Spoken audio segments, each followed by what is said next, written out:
challenge. Got a couple of corners out. James Reed out and Grayson Hubbock out. That's because the quarterback for BGA is a really, really good player who is incredibly accurate, but on top of that, very mechanically sound. His name is Nick Simtenfelter, and he's already a commit to go to. I'll start to say it now. I'll look right down. It's not on there. He'll be playing college ball next year. Let me put it like that. Bucknell. So I got wires on top of my papers here as we get things set. See, also on that left side, that BGA is getting ready to take the field. Yep. So the first game I called for Father Ryan was 9 years ago at BGA. That's amazing. And Titans radio play-by-play voice, the outstanding Mike Keith, was on PA duty. And it was me on top of the press box on a windy night just trying to hold on to my rosters. Absolutely. And the starting quarterback, though, for BGA that night, C.J. Beathard, who's now with the 49ers in the NFL. That's pretty amazing that a high school quarterback who's a top dog is actually in the NFL. So it shows you that how well he did in the past, and not only did well in high school, he also did well in college. And I feel like that success has helped him in the NFL. Getting ready to have the coin toss. Another difficult thing that Father Ryan's going to have to find a way to work around. Amari Chapman on the last play of the game against Bowling Green, they had 1 second on the clock. And I kind of tweaked his knee. I thought, oh no, I've been doing this a long time. I know what I see.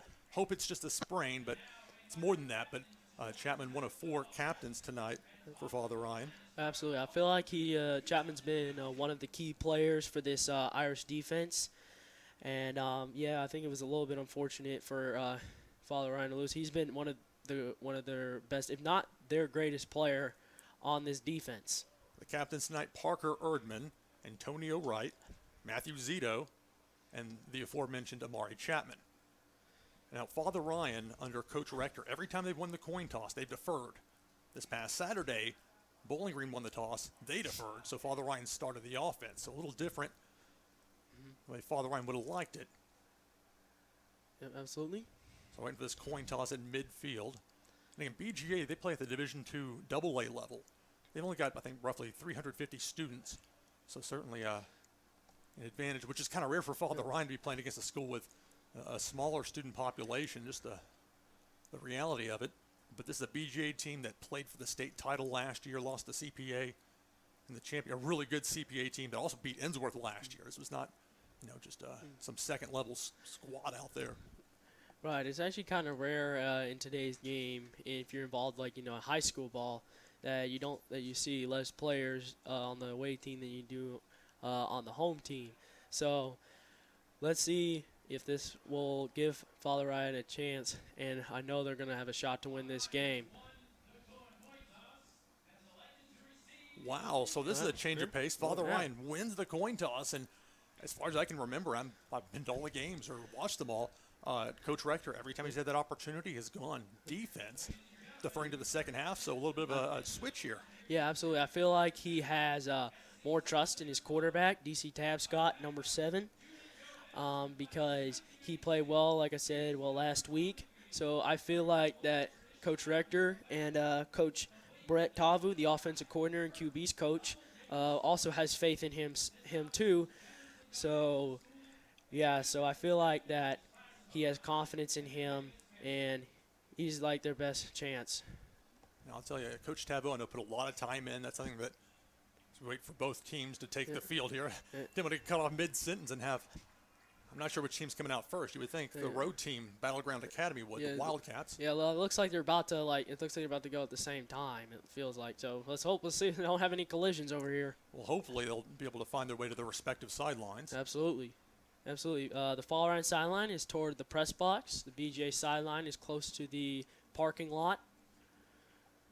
And we got our drum line and our band out doing the drum. And as soon as Father Ryan comes out, they're going to play the fight song, which is awesome. It's very catchy and gets the fans, our Irish fans, hyped up for each and every game. So this is going to be exciting. Talk about 10 years of Father Ryan football on campus, and here come the Irish. Yes, sir. They run through the eye. There you go. The Irish white helmets, purple jerseys, white pants. Yep. For Battleground Academy. I'll wait for them to Yes, bust on through before I give you. yeah, they're wearing the white jerseys with the blue shoulder and the yellow, and I believe with blue pants on, and with the yellow and white striping on their sides as well. So yeah, this is going to be an exciting game tonight. I can tell. So Battleground Academy takes to the far side. They'll be kicking off to Father Ryan here in just a couple of moments. Keep in mind, this is the first game of a 3-game homestand for the Irish. 1 week from tonight, the first Division II AAA East Region game as they play host to Baylor out of Chattanooga. And then 2 weeks from tonight, the Bishop's Cup game. JP2 comes to Father Ryan High School. And, the Irish would sure love to win back that Bishop's Cup. Absolutely. JP2 has won that beloved Bishop's Cup for the last 3 years now. So I feel like now with our team this year, I feel like now we have the confidence to take on JP2, and I feel like we have the confidence to beat JP2 and to winning the Bishop's Cup. And last year was an overtime game. It was a tough loss for the Irish. This game was on local TV, so we didn't get to bring it to you. But nevertheless, we've got this game here tonight, and we didn't get to do the game at WKU last week either. Yep. But, such is life. We do what we can. So the Irish are now preparing to have the kickoff. Yep, we got four returners back. Antonio Wright, number 10. Jaden Robinson, number 22. Christian Smith, number 3. And number 6, Parker Erdman, back to receive. And it was Erdman with 2 touchdown receptions in the first half for Father Ryan that made a big difference. He faked out Vito Tisdale. And I get to talk about it. I did a lot of prep for the game I didn't get to call, but I can tell you Tisdale is a remarkable player for Bowling Green. And for Erdman to be able to juke past him, that's a rarity. It says something about Erdman's ability. And certainly as a kick returner, he's quite capable as well. Oh, yeah, absolutely. Like, anytime you feel like you're trying to go one way, then you make the defender go the other way. And the kickoff underway, Erdman picks up the ball. And so it's Parker Erdman on the near side, past the 20, around the 21, 22-yard line. Yeah, about the 22. And DC Scott and the offense are coming out. Battleground Academy runs a 3-4 defense. Sometimes it looks more like a 3-3-5 as they'll, drop any more the way defenses have changed, like a rover position. It's like an extra safety, extra defensive back that can also play linebacker. So for Father Ryan, Christian Smith, number 3, will go to that far side along with Josh Pfeiffer, running back Antonio Wright. And it appears the H-back for Father Ryan on the far side be Matthew Zito. Let's get some formation change here.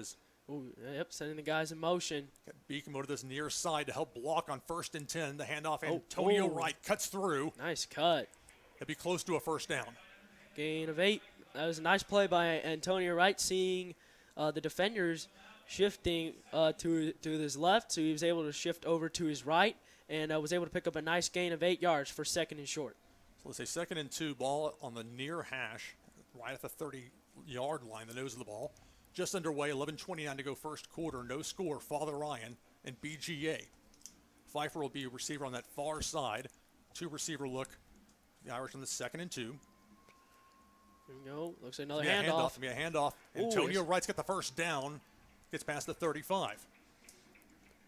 Again, another nice play call by Coach Brett Tavu, the offensive coordinator, showing the confidence in Antonio Wright for a first down. So let's see if they call it again here on 1st down 10 at the 36. Father Ryan against Bowling Green 6 days ago was able to sustain some long drives, a lot more success running the ball than they had last season.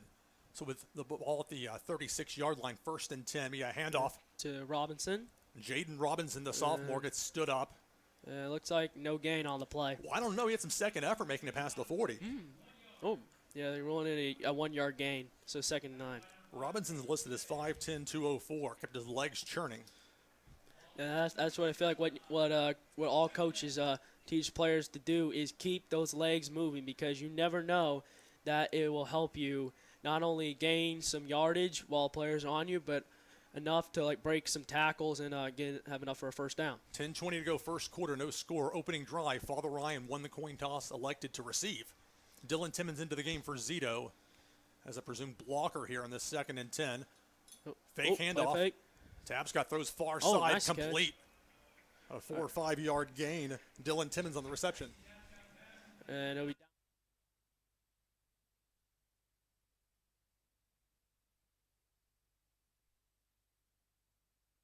all right, so Timmons with the catch. It'll be 3rd and 5 at the 41. 9:49 to go first quarter. No score. Father Ryan and Battleground Academy. 3rd down. Notice they changed that far marker. There's no mistaking a 3 with the orange and the black writing. So that'll get your attention. And on the previous play, that was a nice play by Tapscott to roll out to his left and find Dylan Timmons for a nice gain. Expect to see Tapscott do a lot of rolling as they send Parker Erdman on the jet sweep. It's a fake. Tapscott to the near side rolling. Throws nice complete. catch. Reception at the BGA 40-yard line. Finally tackled the 35. Matthew Beacom. So they want to confirm it was Beacom on the catch, number 8. That was a nice play by DC Tapscott to do the fake on Parker Erdman and roll out to his right and find a wide open Matthew Beacom for a first down. 9:19 to go first quarter, no score. Antonio Wright and Erdman both come to the sideline. Jaden Robinson, the running back. And now at the very last second, it seems like Antonio Wright's going to come in a 2 running back set with 2 receivers to the far side for the Irish. Looks like an I formation here on this play. It's going to be a handoff. Oh, nice play. Oh, Jaden penalty Robinson. flag down. Our first flag of the game. Nice run. And early on, Holding on Father Ryan. well, penalties, that was a problem for Father Ryan last week. From my count, they had a dozen penalties, several false starts. I know that was, I'm sure, an area of interest as far as things to correct for this game. So 9:05 to go first quarter, no score, and it's a 10-yard penalty for Father Ryan. So we'll back him up at the BGA 45 for a 1st and 20. 9:05 to go first quarter, no score. Father Ryan and BGA will spot the ball at the BGA 45-yard line. The Irish need to make it to the BGA 25-yard line, so 1st and 20 as they'll send Pfeiffer out to the far side as a receiver. And they'll bring Beacom to the near side in that H-back type role, tight end. And it's a handoff. Jaden Robinson Oh, okay, let's let move. got back to the original line of scrimmage and no further. Looks like they're going to maybe give him a yard. So credit number 22 for BGA, Caleb Rice on the stop. One of many seniors on this BGA team. So it's 2nd down. They'll officially spot the ball at the BGA 44-yard line. 8:25 and counting first quarter, no score. Father Ryan on the opening drive. That'll be a 3-wide look, 2 to the far side with Pfeiffer in the slot. All right, we got 5th play on the drive here. Got Erdman in there on the near side slot as well. Christian Smith, but it's going to be a throw deep. Parker Erdman yes, complete. Sir. Past the 20 to the 15, makes a cut. Nice cut. And he'll be tackled around the 12-yard line. He tries to keep running, but they'll say he's down. But a clutch throw there. Yep, nice. That was a nice throw by Tapscott. A nice route running by Parker Erdman to break down the BGA secondary and was able to get there for a first down. So Father Ryan in nice position in the red zone. Zito comes back into the game as Erdman comes to the sideline. 1st and 10, ball at the BGA 12-yard line. 7:55 to go first quarter, no score. We're going to get 7 play of the drive coming up. Pfeiffer and Smith, the receivers to the near side. Tapscott looks their way. And with Zito as the H-back. This will be a handoff. Antonio Wright pushing through. Nice run. Down to the 5. So that'll be Looks like, we're rolling at the 5. so about an 8-yard gain depending on the spot. And this is something I saw in video last week against McGavick. BGA was able to torch McGavick for a lot of points, but they showed some weakness on stopping the run between the tackles. And thus far, Father Ryan has been able to take advantage. Yes, absolutely. I feel because you need to break down that secondary, and I felt like Father Ryan has done that thus far on the ground, and they've been able to gain positive yardage as a result of that. 2nd and 4, ball at the 5. Coming up in 7 minutes to go here in this first quarter, a long methodical drive by Father Ryan as they'll send Zito, the H-back, over to the far side. Ball goes over the head or around the side of Tapscott. Pick it up. Wisely just falls on it. And they'll have him down at the 24-yard line.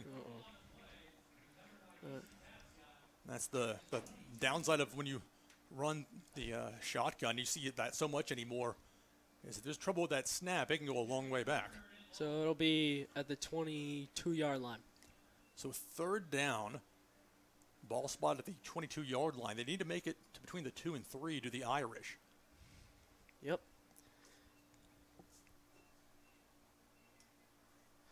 See Smith in the game. Matthew Beacom as well. Beacom will be in the slot on the near side. If you're Coach Brett Tavu on this one, I'd rather take a shot for the end zone on this down. And we may see that. Tabscott certainly has the arm. Oh, Flags penalty flag. BGA was pointing at Father Ryan. False starts were a problem 6 days ago. Ball start. So that remains a problem. So as if 3rd and 17 weren't difficult enough, we're looking at 3rd and 22 from the BGA 27-yard line. 6:10 to go first quarter. No score. Father Ryan in Battleground Academy.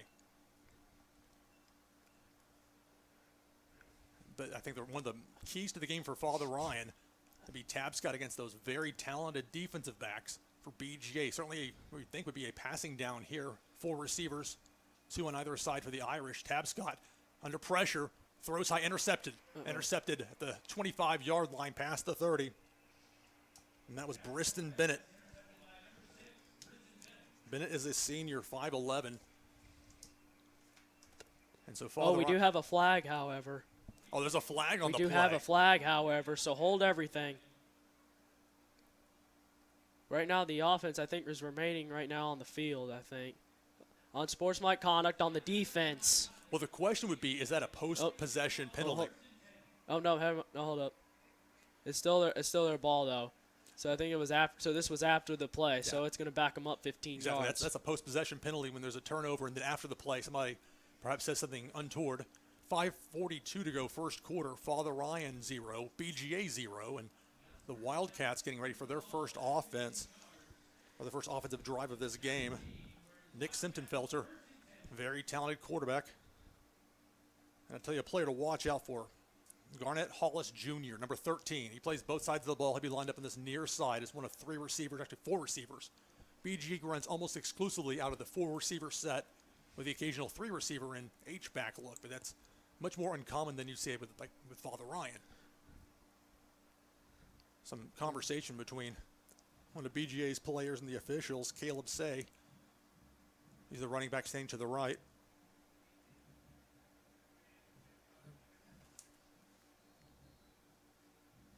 Here we go. We got shotgun formation. And they typically run out of the shotgun. Simptonfelter throws to the far side, incomplete. He was under pressure. Yeah, that was a nice play by the Father Ryan defense to put Simptonfelter under pressure and cause him to rush the throw to his running back. So now it'll be an incomplete 2nd down 10 with 5:34 left. Intended for Caleb Say, and indeed 5:34 first quarter. No score. Father Ryan and BGA. For those of you just joining us, Father Ryan won the opening coin toss, and for the first time under the Brian Rector regime here at Father Ryan, they choose to receive the ball. Long drive, got down to the 5-yard line of BGA, but then a turnover has given the Wildcats the ball. 2nd and 10 BGA, ball at their own 19. 5:34 to go first quarter, no score. It's going to be a fake handoff, going to keep it himself. Nice tackle right there. Simptonfelter. They'll give him about a 1-yard gain. They'll get to about the 20. And it looked like Zito in there, number 36.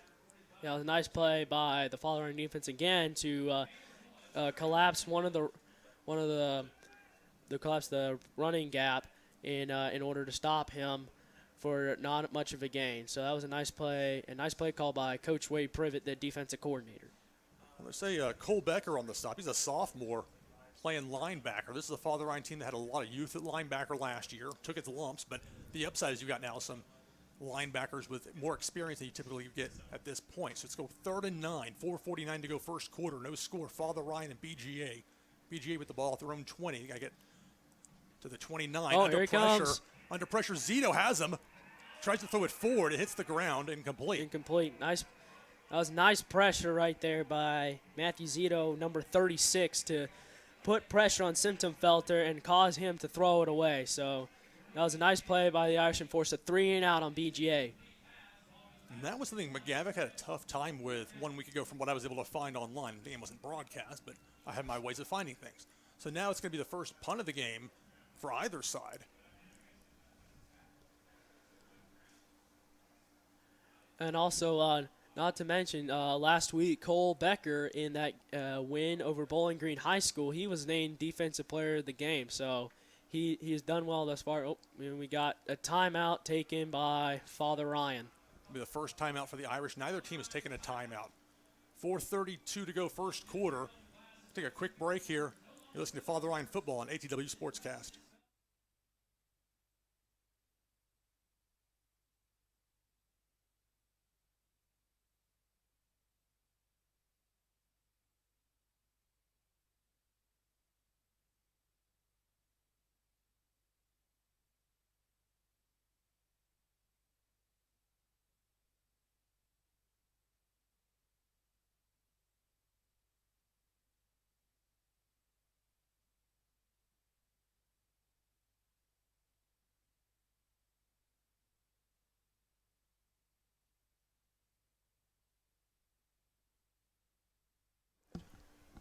Fourth and 9 for BGA. 4:32 to go first quarter, no score. The Irish took the opening kickoff, methodical drive down the field, got it into the red zone. Ultimately a turnover. There's a problem with the snap for the punter. Punter's going to get sacked at the 3, and Father Ryan with a huge special teams play. That was a nice play by Father Ryan. As soon as they realized the bobbling of the snap, they came right away and sacked the punter. So now Father Ryan's going to get excellent field position. We'll see what the spot is exactly by the time the call was made.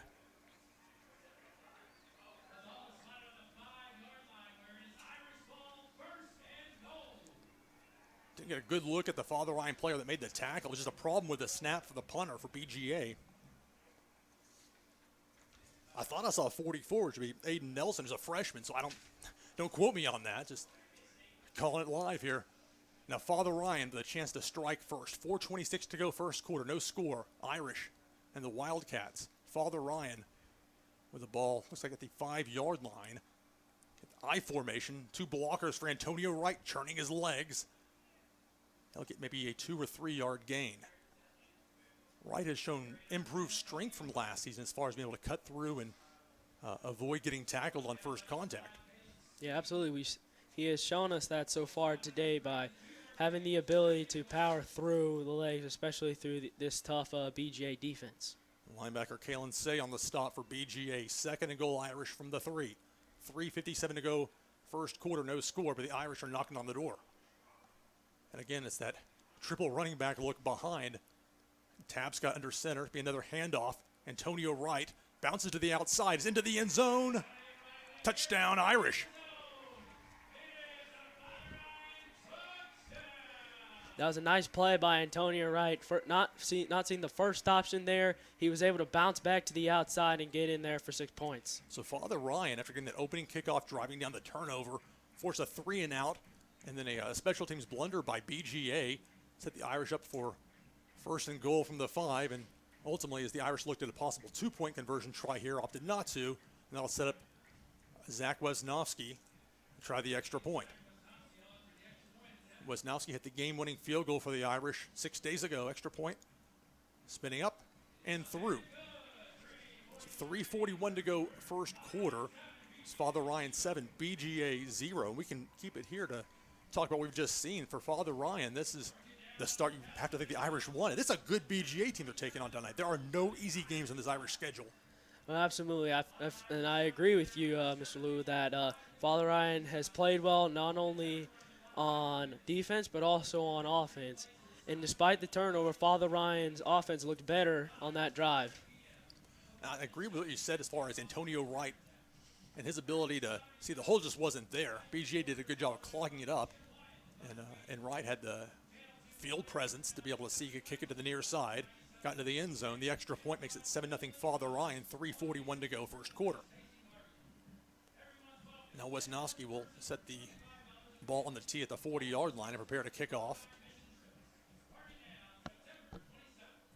Antonio Stevens, one of 3 players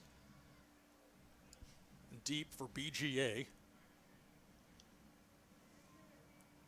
With Wesnowski, I wonder if we might see some of those intermediate length kicks tonight. Try and take away the kick return game from BGA. And against a ball that takes a hop, a second bounce at the 20, be filled to the 20, to the 25, cutting back towards midfield, cutting through. Irish may be in trouble here. Past midfield. That's Stevens. Stevens finally brought down. Good effort to make the tackle, but a tremendous return there by Stevens. Yeah, it was a nice tackle by Morgan Bishop, number 13. not allowing the BGA returner to get in the end zone. So good hustle to get there and make the tackle. So Father Ryan leads at 7-0, 3:26 to go first quarter, but now BGA with by far its best field position of the game. So first and goal from, here's the 6-yard line for the Wildcats. And Father Ryan leads 7-0, 3:26 to go first quarter. We see Nick Simptonfelter, quarterback of this BGA team, very accurate, very disciplined. We see two receivers go to the far side for BGA.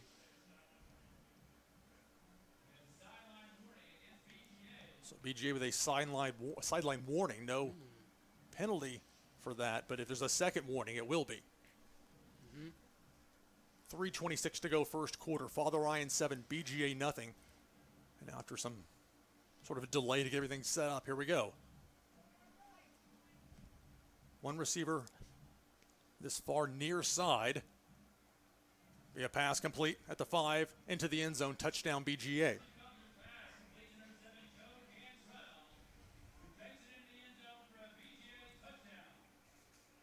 So it is Joe Cantrell, tight end, plays more outside linebacker than anything. That's from what I've seen on tape, but in this particular instance, able to get in the end zone, and BGA is an extra point away from tying it up.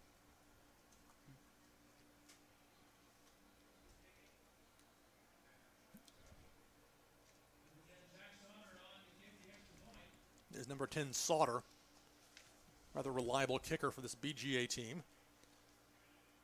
That player's taking a knee.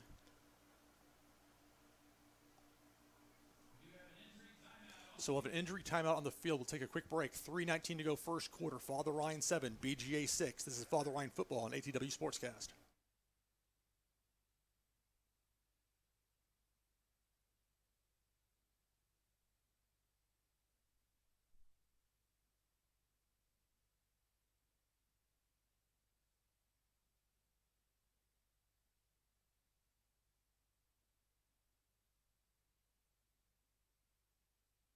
So BGA prepares for the extra point. Kick us through the uprights, and good. So that ties us up at 7. Father Ryan 7. And then BGA, after that long kickoff return by Stevens, set him up with first and goal. And BGA's offense is dangerous enough with a full field. You put him in that short yardage situation, and the accuracy of Simptonfelter, that quarterback. There's a reason that he was the quarterback of a team that made it to the state championship game 1 week ago. 3:19 to go first quarter. Father Ryan 7, BGA 7. Yeah, absolutely. This is probably one of the most challenging offenses that Father Ryan has to take on thus far, let alone the rest of the schedule for them. Yeah, there are no easy games on this Father Ryan schedule. I mean, I mentioned that before. Go over that here in a little bit. As the Irish have Christian Smith deep on that far side. I'll have Parker Erdman on the near side. Again, it's Jack Sauter, senior kicker. He's their primary punter, place kicker, kickoffs, handles all of that for Battleground Academy. And again, 1 week from tonight, the region opener at home against Baylor. And 2 weeks from tonight, the Bishop's Cup is on the line. Irish hope to win it back as they play host to JP2. But for now, the concern is Battleground Academy. BGA is tied it up at 7, 3:19 to go here in this first quarter. Let's see if this Father Ryan offense under Coach Tabu, see if they can drive down the field and score again. Sauter blasted into the end zone for a touchback. It'll be Irish ball 1st and 10 from their own 20. 3:19 to go first quarter in a tied game. So now for Father Ryan, after getting the score, after the problem that BGA had with their punt near their own goal line, it was a long kickoff return by Stevens, setting up BGA. So now the Irish offense, you wonder if they're going to go back to the running game. Will they try passing it, mixing it up? I feel like under offensive coordinator Brett Tabu, you're right, there could be a mix. But I feel like that Coach Tabu has trust in Antonio Ryan. So let's see what happens here. Richard Bryant into the game. He's on the far side. He's going to throw to the near side. Parker Erdman. And he'll get maybe 2 yards. Erdman is being utilized very similar to how Seamus O'Connell was last season for Father Ryan. Jet sweeps, receiver screens, anything to get the ball in his hands because he's such a dangerous playmaker for the Irish. Well, absolutely. he was a dangerous playmaker on Father Ryan's first drive of the game. So I feel like DC Tapscott needs to continue to throw it to him. Bryant and Smith, the receivers to the far side, 2 running backs on either side. Quarterback Tapscott's going to hand off Antonio Wright. Keeps churning his legs. That second effort, that's a real improvement I've noticed now multiple times in person. Saw it last week as well. And BGA, if you're going to find a weakness in them, like mentioned before, running between the tackles, or in this case, kicking it outside. Right, absolutely. I feel like if Father Ryan on the ground game continues to go to the outside, I feel like that's a run that BGA won't stop all game. 2:20 to go first quarter. Father Ryan 7, BGA 7. The Irish looking at 3rd and 3 from their own 27-yard line in this home opener of the 2019 football season. 2 receivers to the far side. Blockers. Got an H-back and a tight end there for the Irish. Flag comes in. There were 11 seconds to go on the play clock. It's a false start on the Irish. That's the second in this game. That was a problem last week for the Irish, and it remains a problem. So 3rd and 3 turns into 3rd and 8, and that changes things quite a bit from a strategy standpoint. Yeah, absolutely. Now you just went from having a chance like to go like on the run. Now you have to kind of take a shot in the air. So I feel like if Father Ryan just tones down like the penalties a little bit, then they should do well tonight. Minute 52 and counting on the clock as we approach the end of the first quarter in a game tied at 7. 3 receivers, 2 to the far side for the Irish on this 3rd and 9. There's the roll by. Tapscott to the far side, throws, nearly intercepted. That was dangerous. Antonio Stevens with that long kickoff return not long ago nearly picked it off. Yeah, it was kind of a dangerous play right there by DC Tapscott, rolling to his right, and Stevens, number 3, like you mentioned, was there to make the pass knocked away. Antonio Stevens is a verbal commit to Purdue. We talked about it before the game that this secondary for BGA and even their linebackers make it difficult to pass. So now Zach Wisnowski will punt. Gets it away. Spinning kick. It's the 40-foot, beautiful Irish bounce. It's going to go at least 10 yards extra from where it hit. Yes, sir. Nice punt. Well, finally rolled dead at the 23-yard line, so good job by Wisnowski. Good strength into the ball, good placement. No return by BGA. And a game tied at 7, a minute 23 to go first quarter. Father Ryan on defense, BGA back on the field.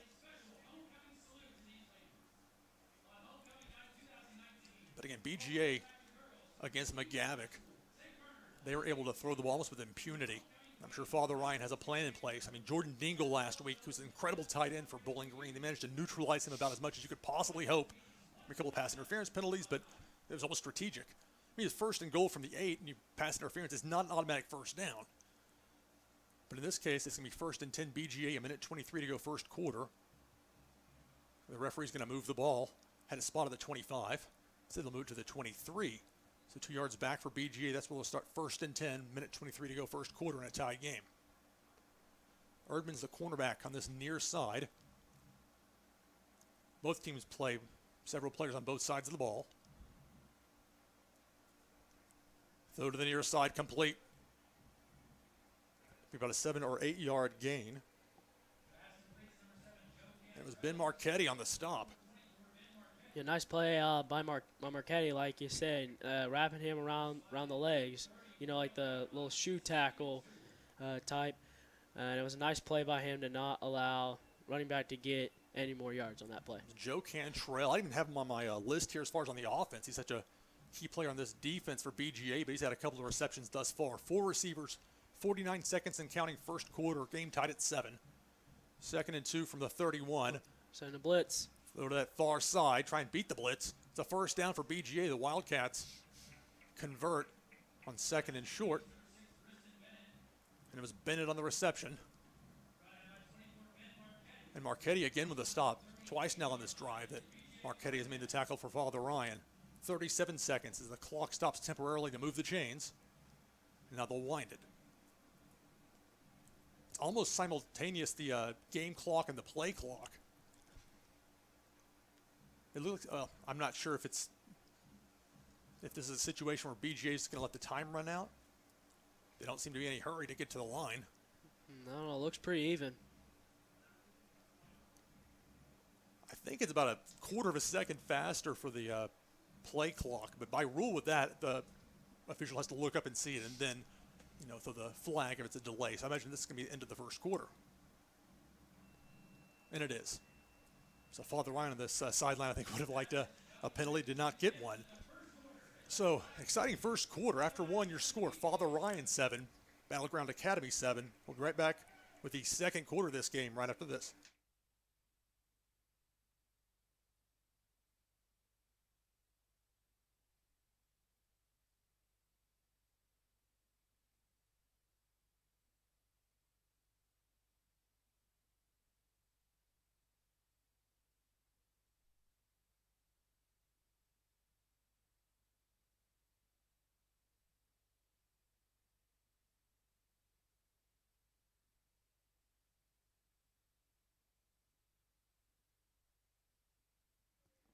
So we begin the second quarter here at Giacosa Stadium on the campus of Father Ryan High School.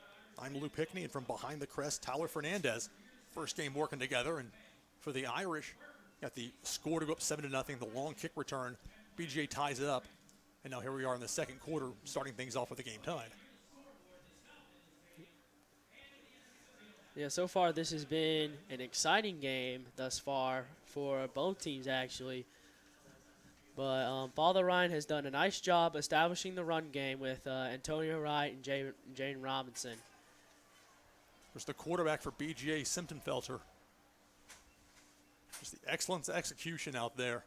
He's not going to miss on many throws. His mechanics are about as good as you're going to see on the high school level. Yep. I feel like the Father Ryan secondary needs to do a nice job of covering BGA's receivers. This will be a handoff. And not much of a hole there. Father Ryan seemed to plug the gap quickly. Caleb Say on the carry. Yeah, that was a nice play by the Irish defense. A nice play call by Coach Privet for allowing Father Ryan defense to gap up the hole so that way the running back couldn't go anywhere. Didn't quite see who made the tackle. Several Irish in there, including Jaden Robinson, number 22. 2nd and 10, 11:32 to go second quarter. Father Ryan 7, BGA 7. Wildcats, the ball at their own 33-yard line, the 2nd and 10. 3 receivers. Looks like an H-back being used more frequently in this game than it was in the last. Simptonfelter's going to throw deep. Stevens is open. Defender fell down. Stevens to the 20, to the 10, into the end zone. Touchdown, BGA.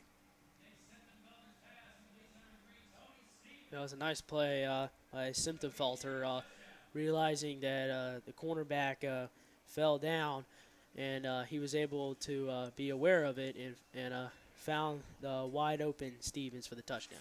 So at the 11:06 mark of the second quarter, BGA gets its first lead of the game, going up 13-7 with an extra point pending.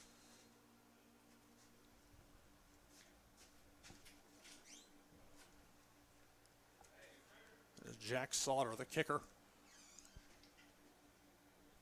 Mitchell Morrison is actually their backup kicker, is holding. Don't see that often.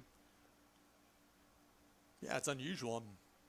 Don't know what to say about that. Extra point is up and good by Sauter. And that gives BGA a 14-7 lead.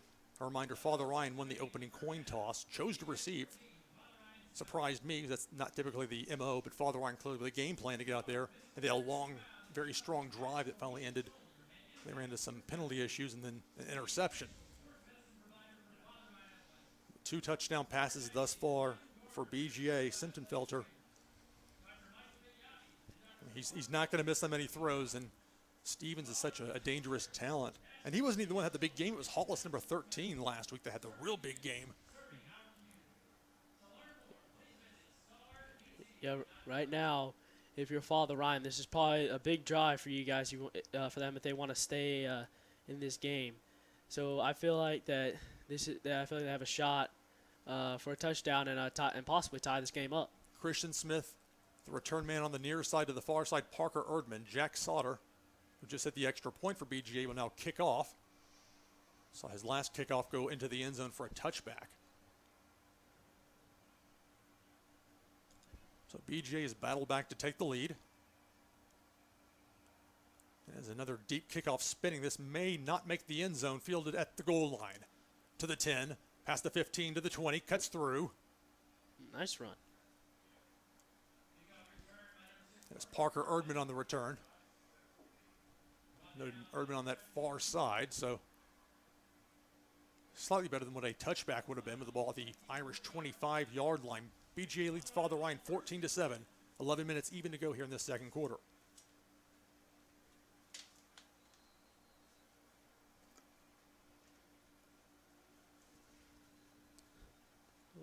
We have a whistle from the official on the near side. I guess a problem with the play clock. Things are a little bit different this year with the play clock.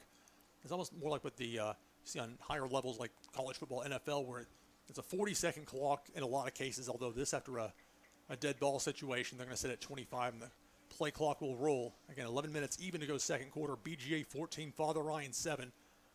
It's going to be Anthony Wright and Antonio Wright. Oh, man, we got the Wright brothers at running back. On either side of Taps, got the quarterback. Yeah. Be a handoff slicing through. Good, maybe perhaps 5-yard gain. Yeah, nice play by Antonio Wright, allowing him to see the blockers and make a couple little moves to get a nice game for Father Ryan. Antonio Wright wears number 10. I always wondered if the 10 is like the IO with Antonio, if that was just coincidence. It's helped me to remember. I got to say that. I've been calling his games now for 4 years. Anthony Wright plays a lot of outside linebacker, but he will run the ball on occasion. The Irish with 2 receivers and 2 running backs on the 2nd and 5, 10:33 to go second quarter. BGA leads 14-7. It's going to be a handoff. Past the 30 to the 31, maybe. It was Antonio Wright again on the carry. You don't want to say the name and not be him in there. Sometimes a little tough to see at an angle, but it was right on the carry. So the ball at the Irish, close to the Irish 31-yard line. Looks like third and a long 3. I think the ball past their own 34-yard line. Clock is counting or ticking down. 10 minutes in the second quarter. BGA 14, Father Ryan 7. And the Irish struck first with a touchdown. But BGA back-to-back touchdowns of their own. Now the Irish are trying to tie it up here on this 3rd and a long 3. Now the gun trips receivers to the near side. And a flag on the play. Ball is dropped. Intended receiver, Jaden Robinson. Yeah, right now they're saying rolling's a backward pass. They say it was a fumble recovered by BGA. There was a flag thrown. I thought it was going to be a procedure penalty. This is quite confusing here. I think the Irish are going to, yeah, down in front, please. Thank you. So we'll see right here what the call is. Now, how can you decline a false start? That's supposed to be by rule a dead ball. Now, illegal formation or procedure is different. I guess that's really what it was. Mm-hmm. Yeah, I think that was the call on that one. That's why I was like, I thought it was going to be blown dead. That's why I was rather calm about the whole thing. So, unfortunate turn of events for the Irish. Turnover. Can't have those turnovers against a team that is so accurate on offense like BGA. So they rule it a... Yeah, absolutely. Yeah. I feel like if Valorant continues to fumble the ball, then it's going to be a problem on defense for him. 4 receivers, trips to the far side. Simpton-Felter, the quarterback, stands at his own 31, at the Irish 31. Feeling some pressure, throws complete to the 20. I'll take a host of Irish to make the tackle. Caleb Say. And Say, the running back, but also a bit of an outlet threat. That's BGA loves to try and throw those, short passes to either side, spread you out, and then go for the long bomb. So they're not quite a first down. The ball spotted at the, it's real close to it. Close to the 16-yard line, give or take. So second and short for BGA, 9:02 and counting. Second quarter, BGA leads Father Ryan 14-7. So it's Cantrell and Diab, 2 of the receivers to the far side for BG on this second and short. Throw incomplete. Yeah, miscommunication between Septemfelter and the intended receiver. Cantrell, and a solid player thus far for the Wildcats, but on different pages. Now it's 3rd and short. Yeah, a little shocked that they didn't use the ground game on that one, but I think they're probably figuring out that this Irish defense knows how to stop the run. Key play right here early in this game, 8:45 to go second quarter. BGA leads 14-7. They're in the red zone. Looking at 3rd and short. And again, they're going to go 4 wide receivers. They will do this even when it's, you think, a run situation. That's Simpton-Felter, such a talented quarterback. He's going to roll. Throws incomplete. Ball hit the ground. Yeah, that was a little problem right there by Septemfelter. throwing off his back foot, which causes a little off trajectory, and I think that resulted in an incompletion. I believe that was Jad Diab, the intended receiver, tried to bring it in. So a very interesting call right here for BGA. Fourth and 1, I guess you would say. The ball at the 17 to get to the 16. Although it's tough to tell at an angle. See that marker on the far side. So 4th and 1. Father Ryan's defense could use a stop right here. BGA leads 14-7. Absolutely. Get the ball back and drive down the field and score a touchdown. Absolutely. Big stop they need right here. Stevens and Diab to the far side. On the near side's Hollis at receiver. It's going to be a handoff to Say, and he didn't get it. He didn't get it. Nice play. Nice play. So Father Ryan's defense comes up big. Think about that. BGA had 2nd and short, had the back-to-back incompletions, and then tried running the ball. Father Ryan was ready for it. It's a turnover on downs. That was a nice play by the defense right there to stop the run yet again. Father Ryan's been dominant when BGA has handed off. So that was a nice play by them and forced a turnover on downs. Dylan Timmons in there, number 9. Played a lot last year as a linebacker. Has an extra year now of experience. He's only a junior. One wide receiver on either side for the Irish with an H-back. And Tabscott out of the pistol. Yeah, handoff. Slicing through the middle, Antonio Wright. He'll have about a 4, maybe 5-yard gain depending on the spot. Father Ryan, and this was an encouraging sign. We saw this last week. Again, Bowling Green had a really good team. I'm not just, trying to, play them up for something they're not. They're really good. And so for Father Ryan to get the push not only against them, but now against BGA, who has shown that they are susceptible to that run between the tackles, is encouraging. 2nd and 3 from the Irish 26. As we approach the 8-minute mark of the second quarter, BGA leads 14-7. Be a handoff, Antonio Wright. It's going to be close. May depend on the spot. I think he has it. I think so too. Yep. Really need to get to the 31-yard line, made it to 30 and a half, if you want to call it that. And you can hear it's a first down for the Irish. So Father Ryan not panicking. Defensively getting an important stop. You don't want to go down by 2 scores against a team like BGA that can really put some points on the board. So it'll be 1st and 10 for the Irish from the Father Ryan 30. 7:47 to go second quarter. BGA 14, Father Ryan 7. Again, a 2-receiver look. Extra tight end and an H-back. This pistol-type look. Tapscott's going to hand it off. And that's Anthony Wright. Anthony Wright to the near side.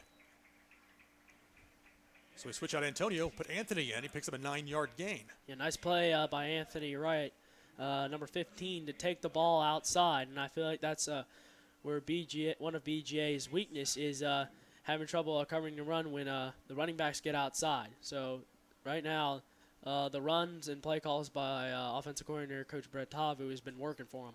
Christian Smith, the lone receiver to the far side. 7:28 to go second quarter. BGA leads by 7. A handoff. Attempted a cutback. Big old pile of players in there trying to discern. It looks like we're on first down. So Antonio Wright, enough to move the chains. Got the nose of the ball right at the 40, exactly where he needed to get. And so Father Ryan, a nice, long, methodical drive, allows that defense to get some rest.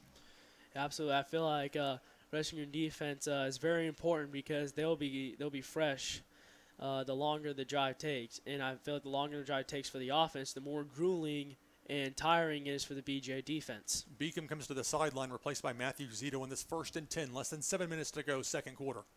Irish trail by 7. Looking at 1st and 10 from their own 40. Be another run. That's Antonio Wright. Look at that second effort. There you go. Turned a 2 or 3 yard gain into a 5-yard gain. Keeps churning his legs. Absolutely. The senior leadership. He's been playing, it wasn't just, spotty play as a freshman. He's in there quite a bit. So here we are 3 years later as a senior. He's got the experience, now that strength to go with it. And a bit larger offensive line for Father Ryan with Kennedy Holt in there, along with several others with considerable size and youth as well. Yeah, absolutely. Antonio Wright has been working very hard. And like you said, if he continues to keep turning his leg, it's going to be a problem for this BGA defense. Got Smith split out wide. Again, sticking with this pistol formation, and why not? Be a run to the near side. Jaden Robinson spin move, still going. BGA showing the same triple tackling they had at times against McGavick last week. And it's a first down for the Irish. Yeah, it was a nice play by Jaden Robinson to continue to keep his legs moving, and as a result of keeping his legs going, he was able to break a couple of tackles by the BGA defense trying to take him down. Robinson remains in the game at running back, standing behind the quarterback, DC Tabscott, who had 3 touchdown passes 6 days ago against Bowling Green on this 1st and 10. Being a handoff to Robinson. Spin move, breaks away, cuts back about a 7 or 8 yard gain. Again, BG having trouble making those tackles, and that's working to Father Ryan's advantage. Absolutely. If I were Coach Brett Tavo, I would just continue pounding it on the ground. As long as it works, why not? Especially with BGA being so talented at defensive back. You're talking about, major schools that, some of these guys have gone to, Purdue, Northwestern, and they're verbal commits to at this point. Yes. And it's Smith to the far side, Pfeiffer, the receiver on the near side. Looks like Timmons in there for blocking purposes. Be a run to the right side. Was that Antonio right in there? Yes. Get a glimpse as he's very quick. So trying to catch his look from the side there can be difficult. We're going to spot the ball at the BGA 34-yard line. Less than 5 minutes to go, second quarter. Father Ryan trails BGA by the score 14-7. The Irish looking at a 3rd and 3 from the BGA 35-yard line. Timmons, the H-back, standing to the front and right of Tabscott. Tabscott's going to hand it off. Antonio Wright to the near side. And that'll be enough for a Father Ryan first down as he's finally brought down to the 25-yard line. Again, I like the play calls right now by Brett Tavu, because right now BGA is getting burned by this Irish ground game. Caleb Rice and Briston Bennett, 2 defenders for BGA in the vicinity. 4:27 to go before halftime. Father Ryan trails by 7. They've had a long, methodical drive. 1st and 10 from the BGA 25-yard line. A handoff, a little bit of confusion for Father Ryan. And maybe a 1-yard loss. And it was right with the carry. So Antonio Stephen, I hear the PA announcer saying Tony. I don't know him that well. Let's say, I'll go with the name that they gave me on the list here, Antonio Stevens. Anyway, we've already seen in this game he is a very talented player. There's a reason that Purdue University has him as a verbal commit. So Smith will be in the slot on that far side as a receiver. Way on the far side is Josh Pfeiffer on this 2nd and 11. BGA starting to stiffen a bit on its line. And off Jaden Robinson, and maybe a 1 or 2 yard loss. Yeah, right now BGA is finally figuring out this Irish run game. So I feel like Father Ryan is going to need a nice play, a nice passing play in order to get a first down right here. Zion Morris, one of the players in there for the stop for BGA. We've gone 3rd and 12, 3:17 and counting second quarter. BGA 14, Father Ryan 7. The Irish looking at 3rd and long. It says 3rd and 12 on the scoreboard, probably more like 3rd and 13. They got to get to their BGA 15-yard line to get a first down.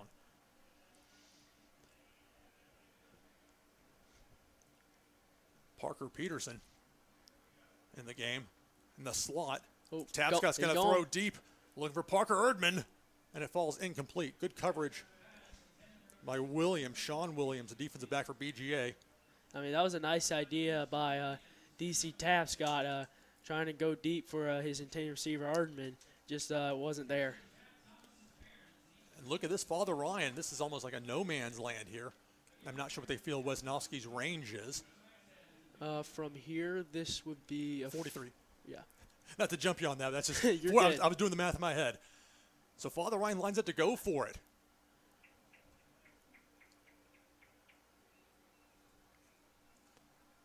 Beacon and Smith on the far side.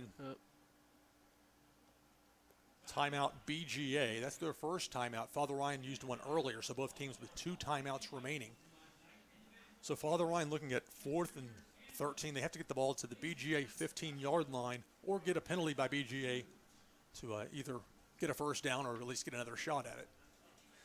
Halftime coming up here. Very exciting for Father Ryan. The inaugural Athletics Hall of Fame inductions from talking like the 70-year range, I believe it was. Includes the 1974 state football champions that my uncle Bill Pickney was on. And it was funny with that because the game film from Knoxville Fulton showed up online. 44 years later, this video shows up, and it's the game-winning play.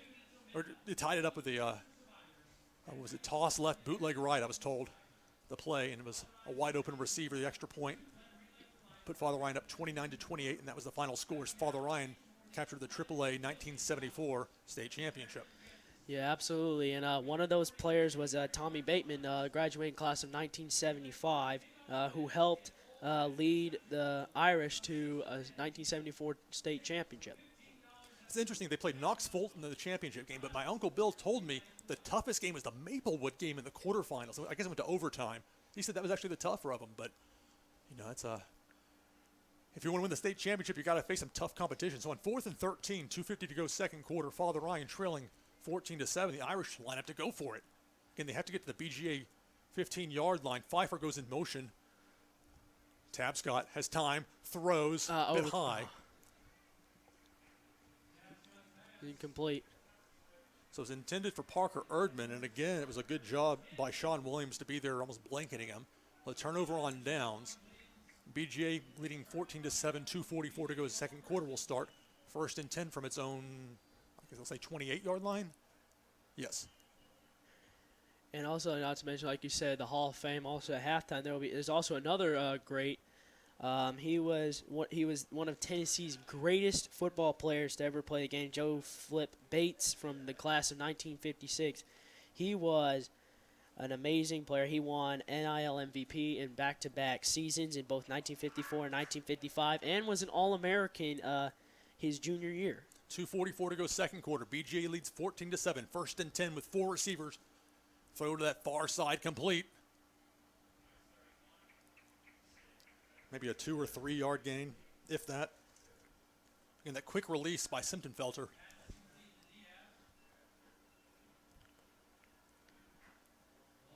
So it was Jad Diab, number 8, on the reception, but only, maybe a 1 yard gain at best. 2:20 and counting. Yeah, that was a nice play by Father Ryan, able to see that wide receiver screen and was able to bunch in on those outside of the sidelines to take him down for a yard gain. BJ loves to spread you out. Again, a 4 receiver look, 3 to this near side. 2nd and 9, 2 minutes to go second quarter. BJ leads 14-7. Simptonfelter throws to the near side. Complete. Indeed, it was the same play. Good job defensively by Erdman to make the tackle. Briston Bennett. It was 6 versus 6 on that matchup. Yeah. And number 6 in purple, Parker Erdman, was able to get there and able to make the tackle and not allow him to get much. Briston Bennett is a verbal commit to UNC Charlotte. My cousin Donald Wolf went there. So again, there's some talent on this BGA team. I'm not just trying to build them up for the sake of building them up. Father Ryan's schedule is about as tough as you're going to come across, and that's by design. Coach Rector's talked about that. He wants his team to be challenged every week, and I promise you this schedule, they will be. Continue to have the clock run. Looks like BGA is going to slow it down. 3rd and 9, a minute 11 to go second quarter. BGA 14, Father Ryan 7. Yep. You see Cole Becker trying to get the Father Ryan faithful to make some noise here. And the clock is stopped at the minute 2. Looks like, so BGA let the play clock run all the way down to 0, called a timeout. So 62 seconds to go in the first half. 3rd and 9 for BGA with the ball at their own 29, 30-yard line. They have to get it to the BGA 38-yard line if they want to get a first down. And I'm reminded that BGA they kicked off to start the game as Father Ryan won the toss, chose to receive. And the flip side of that for the Irish is that the Wildcats will receive the kickoff to start the second half.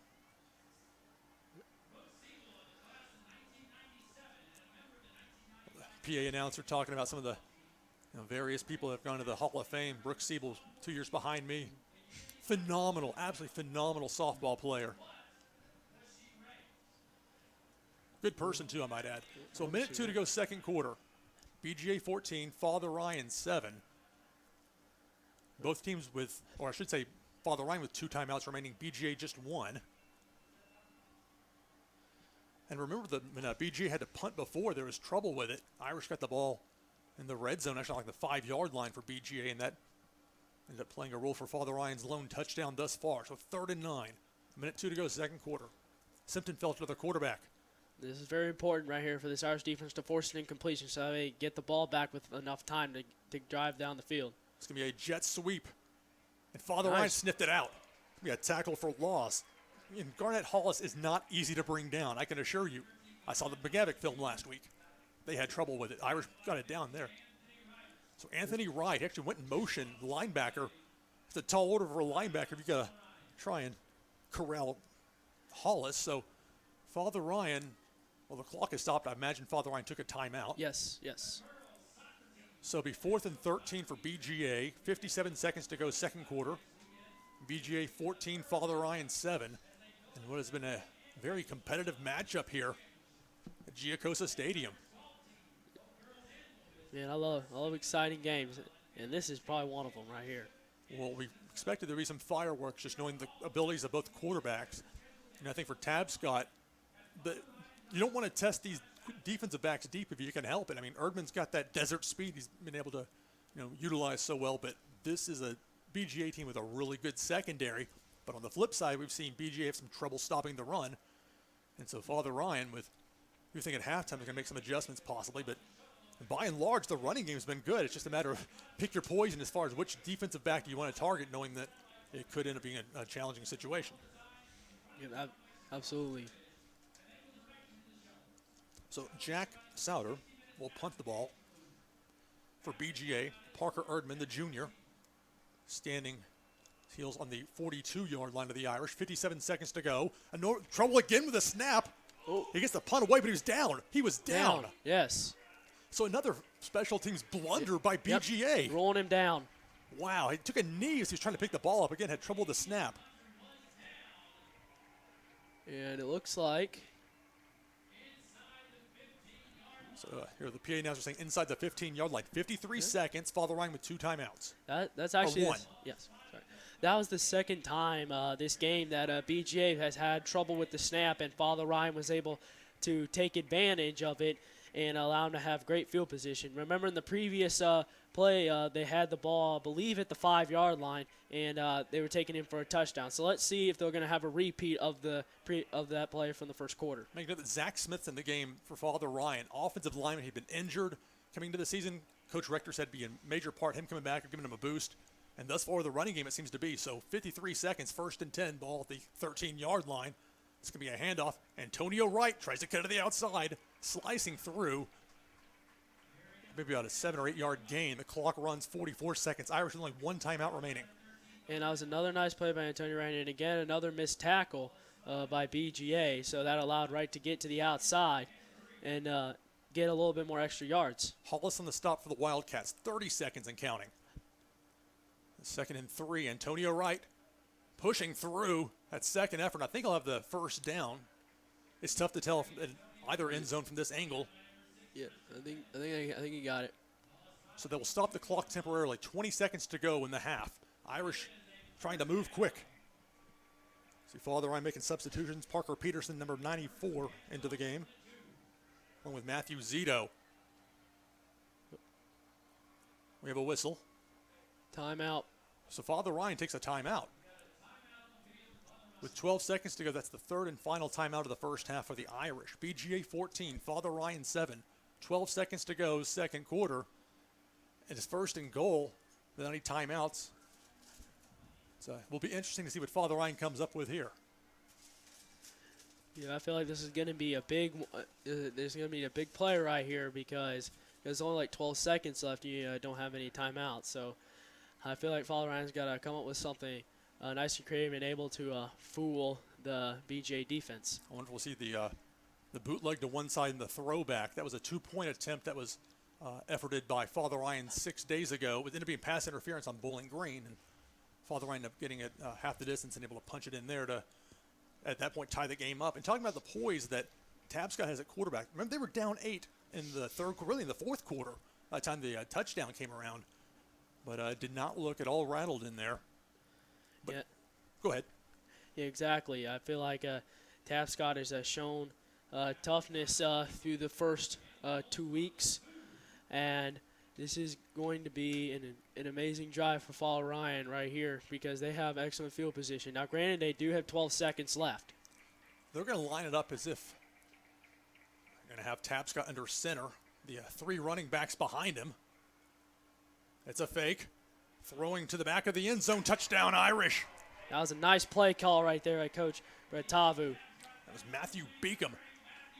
Beacom got open in the back of the end zone, and with 8 seconds to go in the first half, Father Ryan is an extra point away from tying this one up.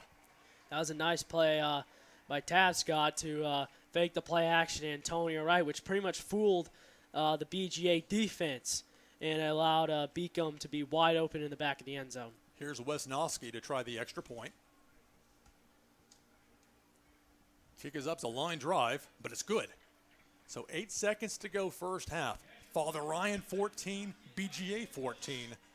And you think about for BGA, the problems they've had punting the ball, just getting the ball punted away, and that's led to 2 Father Ryan touchdowns. So certainly for the Irish, I'm sure they'll make some adjustments at halftime. This last couple of years, they've been very good at that, making those halftime adjustments. But from a momentum standpoint, to get that late score to tie it up, knowing how prolific BGA's offense can be, certainly changes things a bit as far as the strategy goes at halftime. Yes. And if you're BGA, you probably need to make an adjustment of having not any more bobbles, because Father Ryan will take advantage of those, and so far they have done it tonight, and they've actually done it twice. So that was a nice job by the Father Ryan special teams to take care of that business, to sack the punter a couple of times and get nice field position and scored touchdowns on both as a result. So the Irish line up to kick it off. Again, 8 seconds to go second quarter. Father Ryan 14. Battleground Academy 14. And BGA will receive the ball to start the second half. Again, to remind you, because Father Ryan won the opening toss and chose to receive the ball to start. And thus, it'll be BGA that gets that advantage to start things when the third quarter rolls around. Yeah, I felt like that touchdown was very important, because now Father Ryan's in this game now, and was able to tie it up as a result of that. Bit of a deep kick, surprisingly so, by Father Ryan. Return past the 30. Finally tackled around the 31-yard line.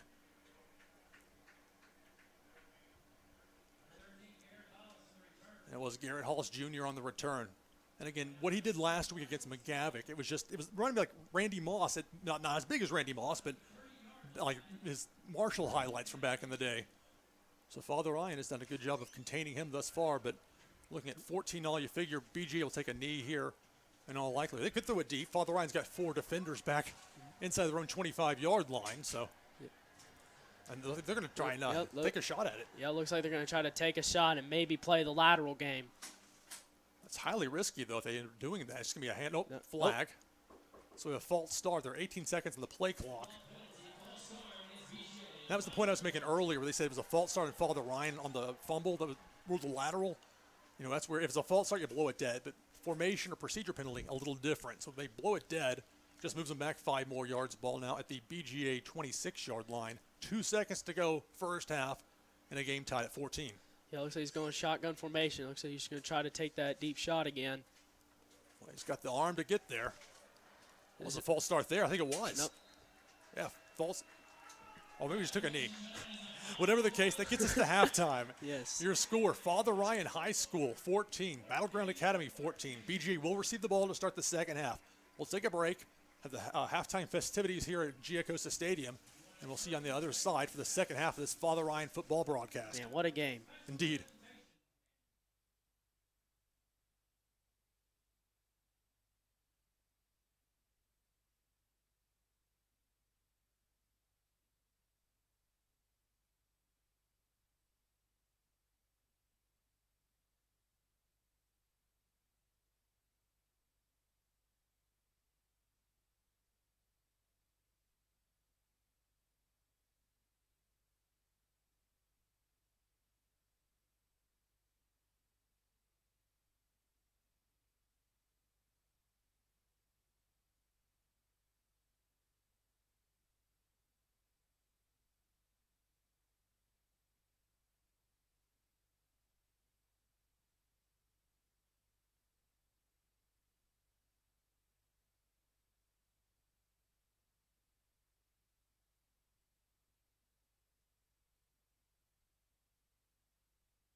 And so we've reached the end of halftime here at Giacosa Stadium on the campus of Father Ryan High School, where the Irish at halftime are tied 14-14 with Battleground Academy.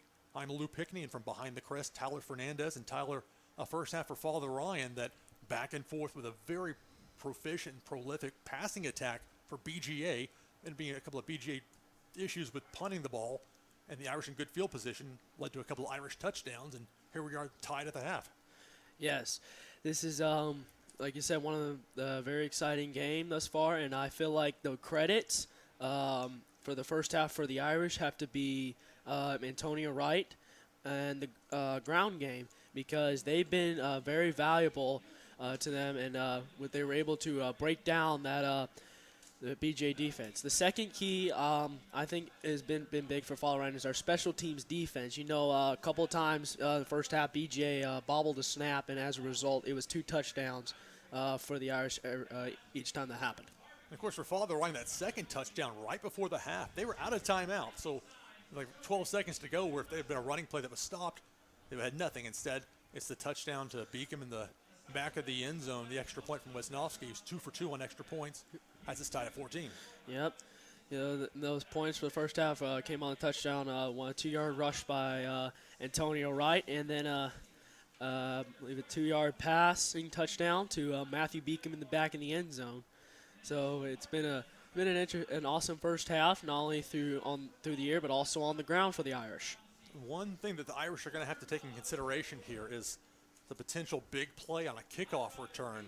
So we'll see how deep the Irish end up kicking it. The Irish won the opening coin flip, chose to receive the ball to start the game. Unusual for Coach Rector, but I can understand trying to set the tone early, that rushing attack, knowing they could get, and they're having a long, methodical drive.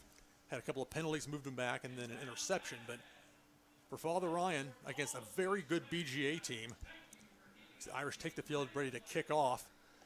We got to think for BGA, you got Antonio Stevens, number 3. You got Garrett Halls Jr., number 13. A couple of guys that just lightning speed if they are able to break into the secondary. Yeah, absolutely. And I felt like after that big return by BGA, Father Ryan, I felt like has figured out a way to stop those two guys from having a big game tonight. It's like Caleb Rice, number 22 for BGA. He's actually like in that intermediate length. They're one of their running backs. BGA definitely has a passing first offensive approach, and rightfully so. I mean, we talked about with Simptonfelter and just how prolific he can be throwing the ball, but accurate. So yes. As Wisnowski has the ball at the 40-yard line, we begin the second half. Father Ryan 14, BGA 14 as the Irish kick off to the Wildcats. We might see that kind of no man's land intermediate kick to either side. Takes away the deep return. And it's an onside kick attempt. Has to go 10 yards. And Irish try and take advantage of perhaps thinking there might be a lull in the action, but ball didn't even make it 10 yards. And by rule, Father Ryan can't touch it until BGA does. And in that case, BGA ended up recovering anyway. So it's going to be Battleground Academy with nice starting field position at the Father Ryan 48-yard line, just underway second half, and a game tied at 14. On powder in the air. Yep. It's not, it's a cloud cover.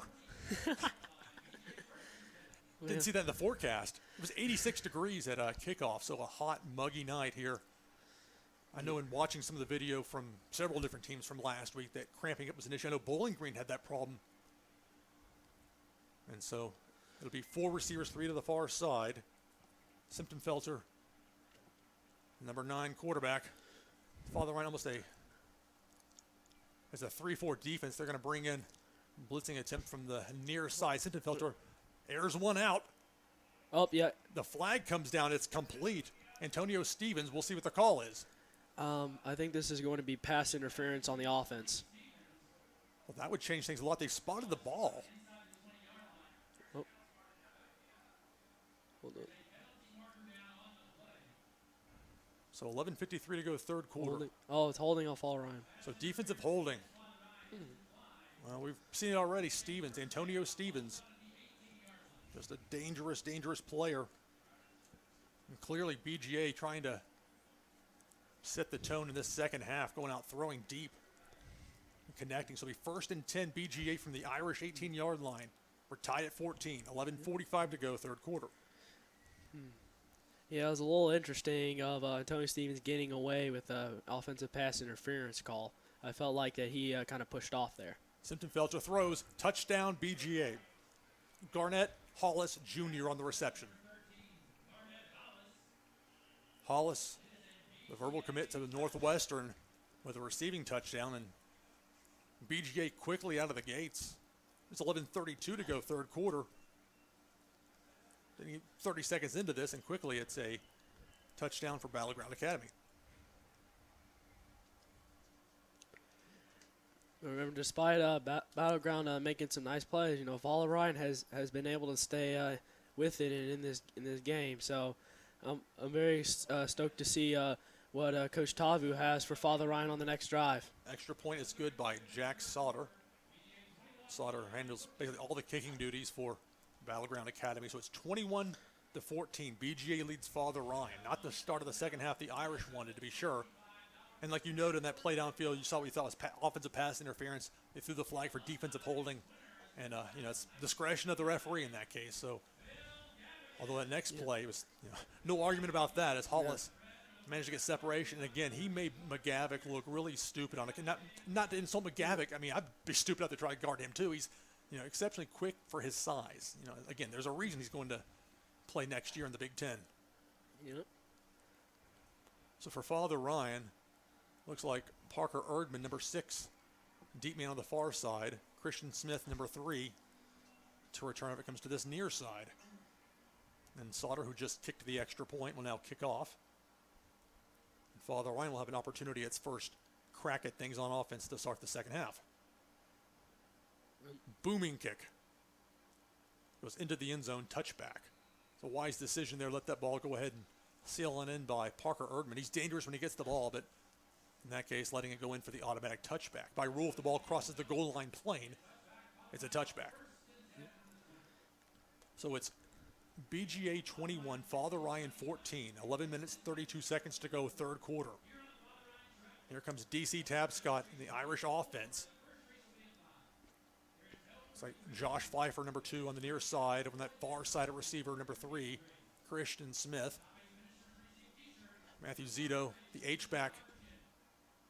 DC Tabscott's going to hand off on this 1st and 10. Antonio Wright to the near side. Flags come in galore. The flags, I think, hit one of the BGA guys in the helmet, so this may be going back. It's a nice run by Antonio. So penalties again for Father Ryan. A holding call takes what would have been a first down and turns into what I imagine will be close to at least a 1st and 20.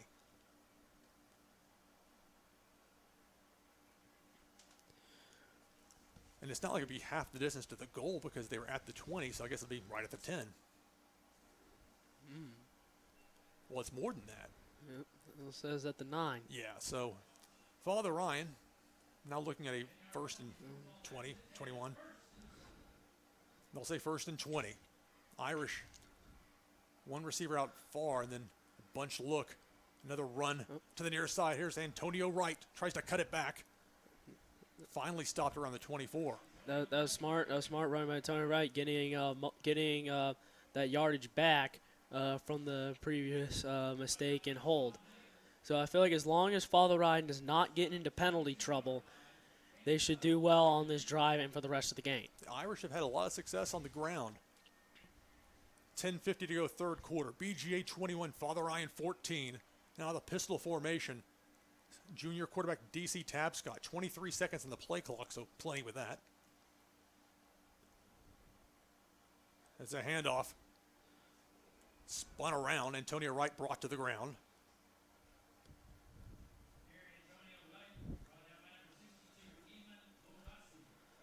So Rosby was a junior 5'11", 205. Even Rosby on the stop.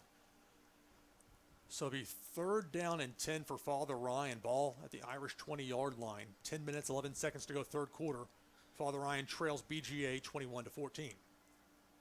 This is a big play. Parker Erdman coming in the game. So I'm wondering if Coach Tavu is going to look at him on this 3rd down situation.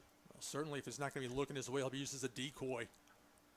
I'm sure BGA watched the game film from Father Ryan's win over Bowling Green last Saturday. So on 3rd and 10, 9:50 to go, third quarter. Tabscott out of the gun. He's going to loft one up, a lot of air, looking for Richard Bryant. And it's Whoa! caught. A tremendous catch by Richard Bryant. Nice play and nice route running. 3rd and 10, and a long pass to Bryant. That might be his best catch to date as a Father Ryan receiver. Played some last year as a sophomore. There was a lot of an ensemble-type cast last year. A lot of seniors we lost at wide receiver, but to their credit, Father Ryan has restocked at receiver. And now the Irish, 9:36 to go, third quarter, down by 7, but on the run. Yeah, absolutely. That was a nice play on Tabscott by third down. A beautiful rainbow launch to Brian, and he was able to pick up big yards as a result on that. There's Jaden Robinson on the carry, spilling Antonio Wright. Appears maybe a 1 or 2 yard gain. Zach Smith, offensive lineman, into the game. Again, he's a senior. This is a relatively, there's some size on that Father Ryan offensive line that we haven't seen in a long time for the Irish, and that's sometimes luck of the draw. But you got Jadarius Lee, close to 300 pounds in there, Marcus Kennedy Holt. And if you're going up against some of these big guys that are getting D1 looks, you need that kind of size in there. So on 2nd and 8, this will be a handoff again. Jaden Robinson is going to cut it to the far side, slicing through, maybe 2 yards shy. But again, a nice run, running with power. Yeah, but like you said, that ground game, Father Ryan is continuing to destroy this BGA defense with their ground game. So a long, methodical drive once again for the Irish. 8:27 and counting, third quarter. Father Ryan trails 21-14. BGA trying to stack the line. Irish are going to change the play. 18 seconds on the play clock as they send Beacom tight into the far side. Jaden Robinson tries to spin his way through that second effort, that push. He may have it. It may depend on the spot. You need to reach the 34, as best I can tell, or between the 34 and the 33. It looks like you're going to rule him a little short. So decision time now for the Irish as we see Antonio Wright going out on the field. That's in some ways no decision at all. It's going to be going for it in all likelihood. 4th and short for the Irish. 7:47 to go, third quarter. BGA 21, Father Ryan 14. Irish lining up as if they're going to go for it here on this 4th and short. And watch this sneak right here. I say that, and Tabscott steps back.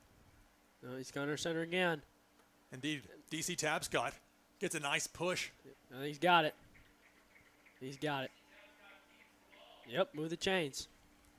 Fred, I believe it's Matthew Zito in there. Help push him forward. Yeah, nice call there. Nice call there, Coach. Well, you don't normally see Tabscott go under center. Not that he's not able. It's just the offense isn't set up that way. And again, the way the game has changed over the last 15, 20 years, rule changes made for safety reasons, has definitely tilted the game in favor of a passing attack. 7:14 to go, third quarter. BGA 21, Father Ryan 14. And with 20 seconds on the play clock, Tabscott looks to the sideline. Be a handoff. Antonio Wright, that far side, 4 or 5 yard gain. This methodical offense for Father Ryan keeps moving the ball closer to that BGA goal line.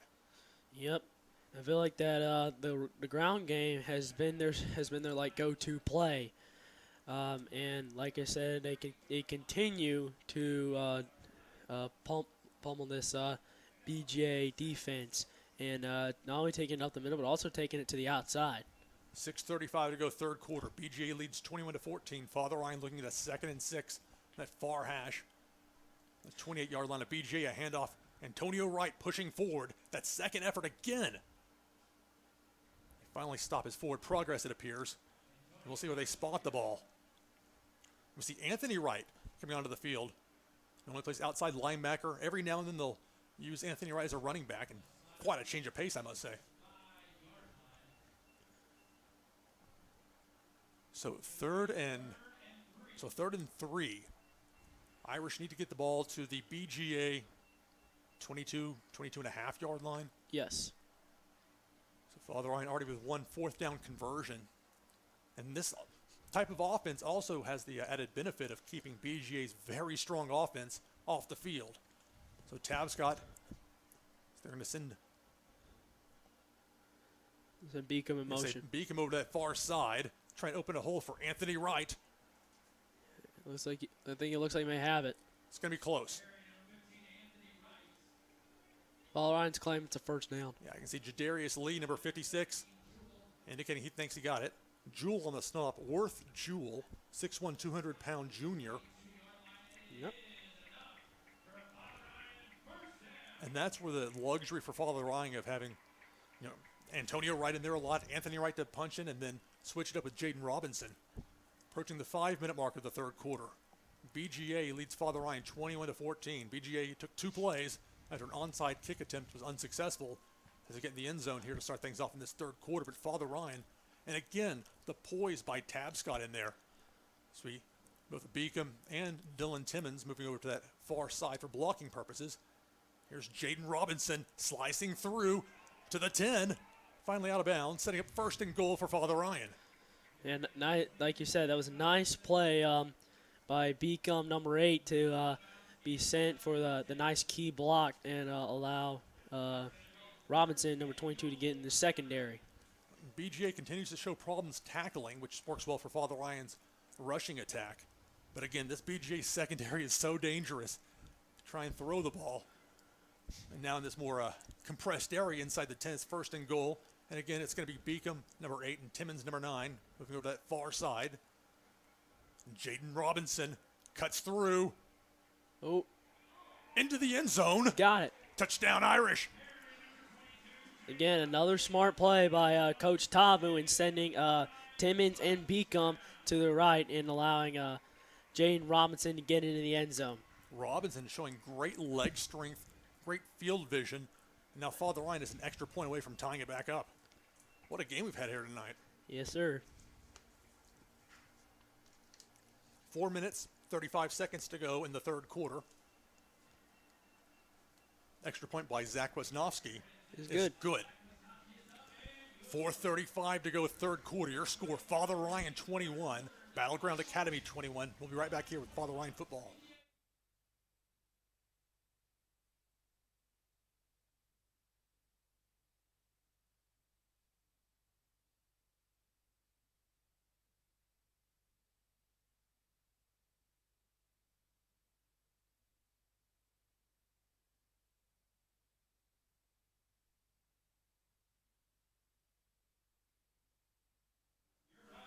Four minutes, 35 seconds to go, third quarter. And Father Ryan, after seeing BGA on just 2 plays to start the third quarter, get a go-ahead touchdown. The Irish, a long, methodical drive. It took BGA less than 30 seconds to score. And now we're looking at Father Ryan kicking off at the 4:35 mark. It's given Father Ryan's defense a chance to rest. It has kept a very dangerous offense at BGA off the field. Yes. The kickoff attempt, the onside kick attempt to start the second half was unsuccessful. Easier said than done with those. That's not the easiest thing to pull off. But try and catch them by surprise, but the ball, even if you'd gone 10 yards, BGA was ready for it. Yep. What I noticed throughout this game is that they have different kicking formations. I don't think I probably noticed that Father Ryan, they just have the basic kicking formation. Like the BGA, they only have one guy standing in front of the ball. Fielded by an up man at the 20, past the 30, spun around and tackled. It's Ben Marchetti on the stop. So it was a Trice Gordon.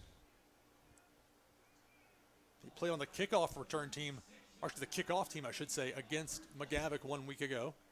In this case, it's an up back, a rare chance to touch the ball, and he has BGA starting just outside of its own 35-yard line. 4:29 to go, third quarter. Father Ryan 21, Battleground Academy 21.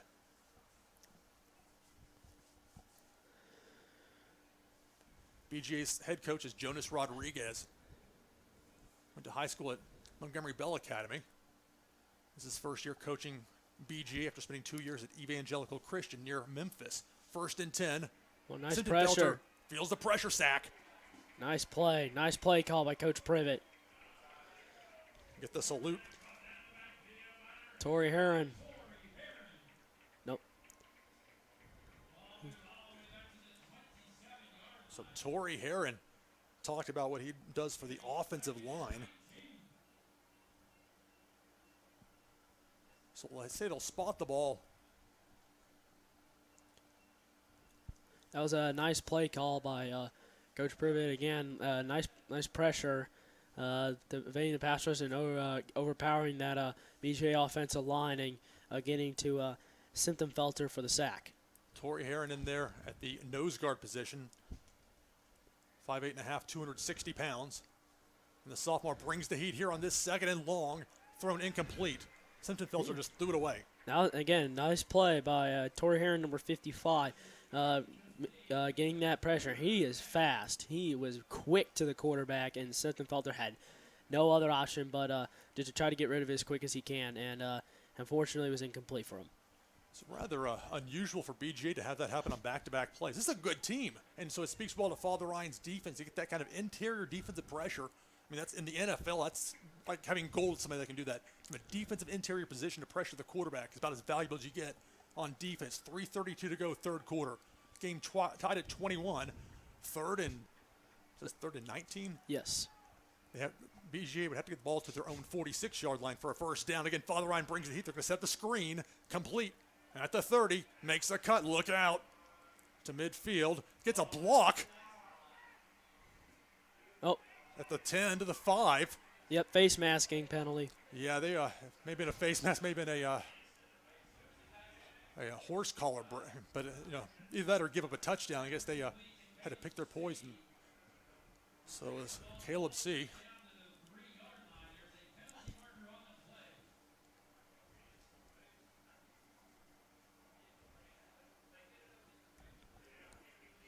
William Edmondson may have been the last person able to stop Say on that play. And that it turned out very well for BGA. Father Ryan brought a lot of pressure. And it is face masking. Well, that's interesting. So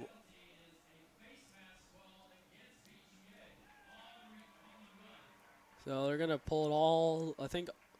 Well, nope. It's the spot of the foul. BGA got a first down. Correct. Yes. So, but BGA has third and long, and they managed to convert on the screen pass. Caleb Say, even though he then got pinched for a 15-yard face mask penalty. Nevertheless, BGA had a tie game, looking the ball first and 10 at the Irish 24-yard line. 3:13 to go, third quarter, and a game tied at 21. Nick Simpson-Felser, the senior quarterback. It's a four-receiver look for BGA, two on either side. Father Ryan, that 3-3-5 look. Got linebackers coming in. They're going to bring the heat. Picked up the blitz, going toward the end zone. And it's a touchdown catch for BGA. Edmondson was in the area. And it was Stevens. So, Antonio Stevens. It's the 24-yard touchdown reception. Got open in the back of that end zone. And BGA once again has taken the lead. That screen pass on 3rd and 19, what a difference that is making for BGA. This is up by 6 with an extra point pending.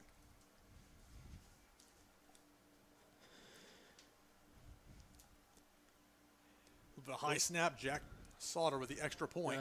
Plenty of leg on it. A little trouble with that hold, but they got it to work. 2:53 to go, third quarter. It's BGA 28, Father Ryan 21. But now Father Ryan, that offensive attack that has worked rather well on the ground, you think they'll probably go back to that on this next possession? I feel like they will be able to go back to the ground game because I feel like that's been their best part of their game here tonight against one of the most talented teams in BGA. Battleground Academy trying to go to 2-0 to start their season.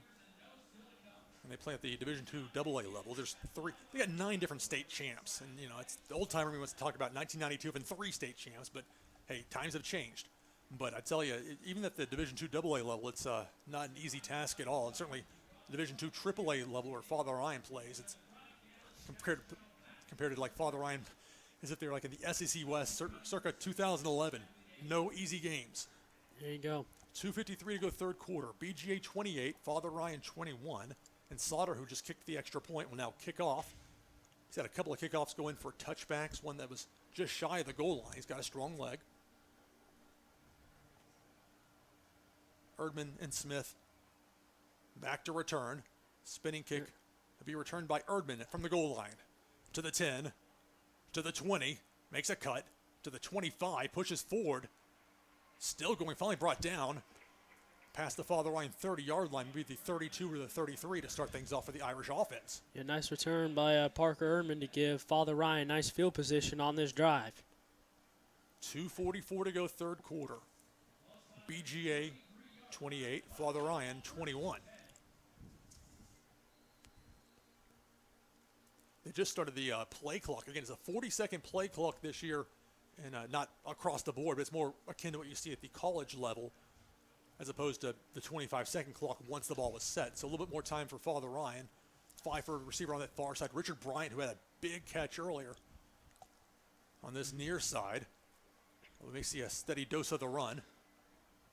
They're going to send Beacom tight end over to that far side. I think it's going to be another run play. They tell you right on the right side. Indeed. Nice run up the middle. Whoa. Still going. Wait, How about that? Wait.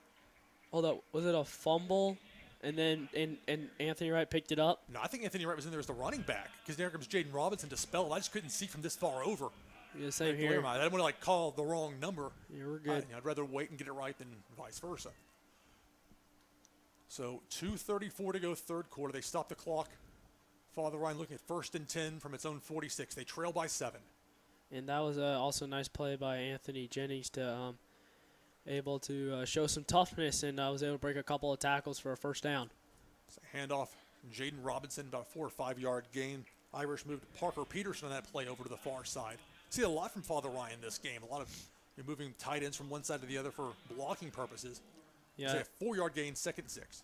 Yeah, I feel like if they move those two tight ends, Beacom and Timmons, then something's got to tell you that they're going to open up a hole on the right side. Pfeiffer, receiver on this near side. I think it's Bryant there in the slot. There's in both Peterson and Timmons to that far side, presumably for blocking purposes. And again, the handoff of Jaden Robinson slicing through. And he may be about a yard shy, maybe 2, depends on the spot. They need to reach the BGA 44. Be 3rd and short, it appears. Looks like they're going to bring Anthony Wright into the game. So Anthony Wright, who primarily plays outside linebacker, but his brother Antonio, the main running back for Father Ryan. But in a game like this, you give Antonio a chance to catch his breath a bit. And they get a solid dose, potentially, of Anthony Wright. So Bryant, the receiver, to the near side. 2 receiver look for the Irish on this 3rd and short. Out of the pistol. It's a handoff. Anthony Wright has the first down to the 40. On that far side, and they'll get maybe to the 39.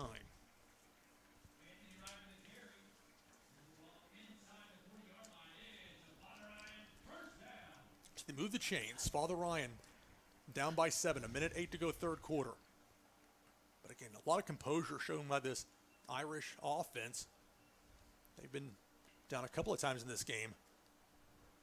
Rally back to tie it.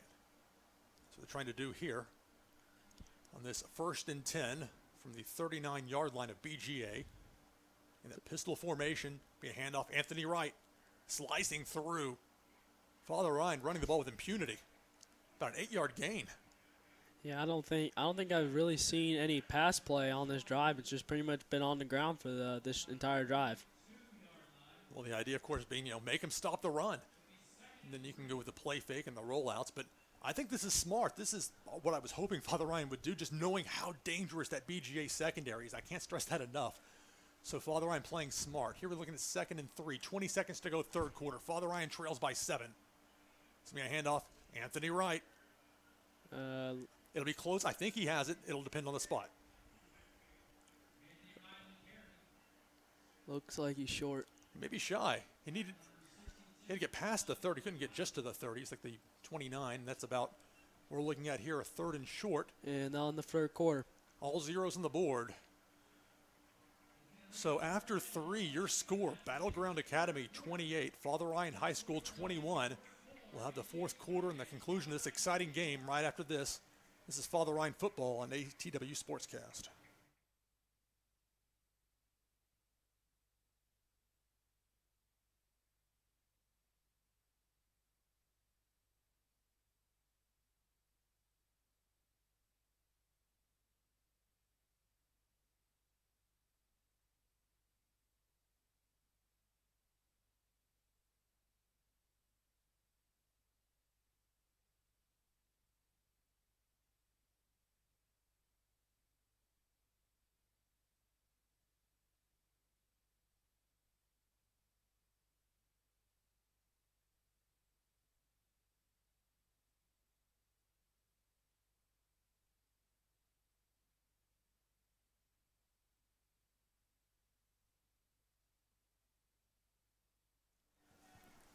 So we start the fourth quarter here at Giacosa Stadium on the campus. Father Ryan High School. Lou Pickney from behind the Crest, Tyler Fernandez and Tyler, the Irish, running the ball very strong in the second half, and you would think they're going to stick with the running attack here, looking at 3rd and short from the BGA 30 to start the fourth. Yeah, absolutely. They've been pretty much been dominating this BGA defense on the ground pretty much all game. So I'm not going to be surprised here if they continue to go with the run here on 3rd and short. A couple of scores of interest. A last note, Pearl Cone leads NBA 14-8, and that game is at NBA. Lipscomb Academy, who's playing here later this year, Trent Dilfer, the head coach. At last word, 14-0. They lead JP2, 3rd and short from, well, we got a flag. Oh, offside. So Father Ryan gets BGA to jump into the neutral zone, and BGA gives Father Ryan a first down. That's a big mistake right there if you're BGA, because you're in a situation where you know they're probably going to run the ball, and I think BGA was anticipating it. I think they're just too early on it. Pfeiffer, the receiver on the far side. Bryant, the receiver in the slot. The double tight end look again with Beacom and Timmons on this near side. That's me a run to the near side. Here's Jaden Robinson, forced out of bounds after maybe a 4-yard gain at the BGA 21-yard line.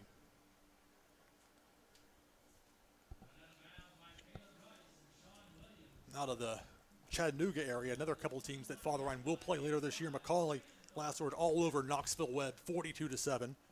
And likewise, Baylor giving Chattanooga Christian more than it can handle, leading 35-6 at last word. We have a injury timeout. Injury timeout on the field. 11 minutes, 55 seconds to go fourth quarter. BGA leads Father Ryan 28-21. The Irish will be looking at a 2nd and 6 from the BGA 21-yard line. It's great seeing all of the halftime, the various inductees into the Father Ryan Athletics Hall of Fame, the inaugural class. And it's just, I mean, the list of names that have come through here through the years, whether it was the original location downtown or this campus where I started as a freshman when it opened in 1991. We had freshman football over at the old campus. This place, I mean, it was, a lot of work was done to get this ready, and now we've got this beautiful field here at Giacosa Stadium. Yep. Yeah, well deserved, and big congrats to the Hall of Fame class. I'm very excited to see next year's class and who will be going to the Hall of Fame next year. Yeah, I'm not sure how that process. I mean, I saw online. I went through and read this stuff just to try and prep for the game, and because I'm interested in it. And I believe you can nominate people even now for next year. So obviously a chance. So try to look over at the BGA side. That's the player coming to the sideline is number 62. That's Iman Rosby. He's actually a pretty key player for him. So BGA's defense has to be gassed right about now, especially those front 7. Yeah, absolutely. Yeah, they have to be gassed because Father Ryan's just been continuing to pound the ball. And BGA continues to miss some tackles as a result. And I think that's probably why Coach Tavu is continuing with this running play, because he knows how tired this defense is. 2nd and 5, Father Ryan. 11 minutes, 55 seconds to go, fourth quarter. Tapscott's going to hand it off. Jaden Robinson with maybe a 1-yard gain, a late flag. Ooh. And we see DC Tapscott point toward the BGA side. We'll wait and see what this call is. Tapscott saying first down. Well, a 15-yard penalty, I believe, would move Father Ryan. There are very few automatic first downs, but in this case. Personal foul. Oh. So BGA again gives Father Ryan a first down by way of penalty. But I think some of these big guys especially, like Zion Morris, number 70, 5'11", 260. K. Jenkins, number 71, 6'1", 240. But they're playing both sides of the ball, and that's true for a lot of the guys for BGA. And Father Ryan just grinding them down with this running attack. Yeah, I think it's half distance to the goal, so right now it's 10. It's at the 10-yard line. You're right, the nose of the ball right at the 10. So Father Ryan can't get a first down without getting a touchdown unless there's a penalty of some sort. 11:45 to go, fourth quarter. BGA 28, Father Ryan 21.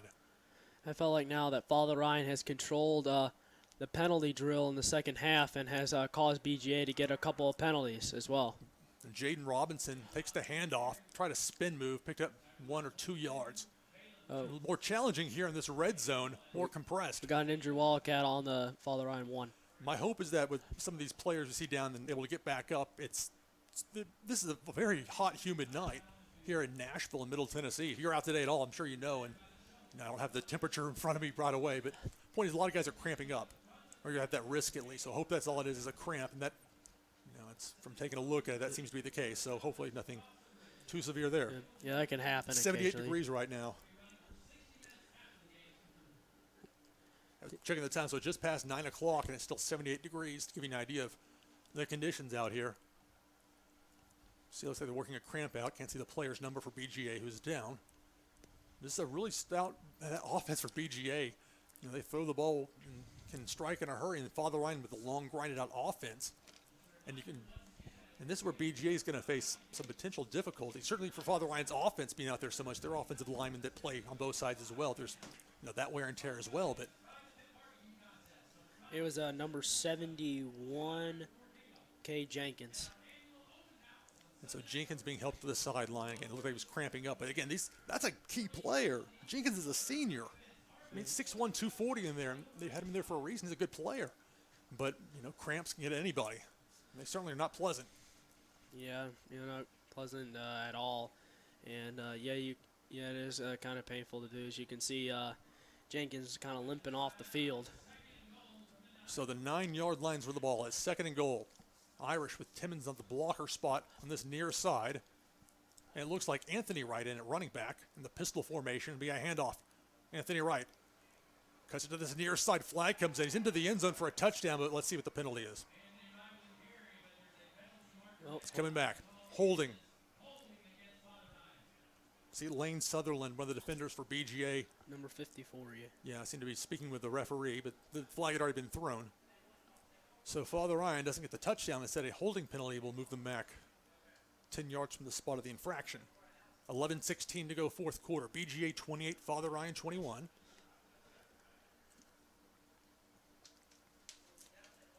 What's going on now? I saw some of the BGA players pointing as if they're going the other way with the ball, but that doesn't make any sense at all. I don't think it was a fumble. No, I think they're just talking moving the ball back from the spot. Moving the chains too. Moving the chains back. That's not right with the chains. Whoa. Because if you got 1st and goal.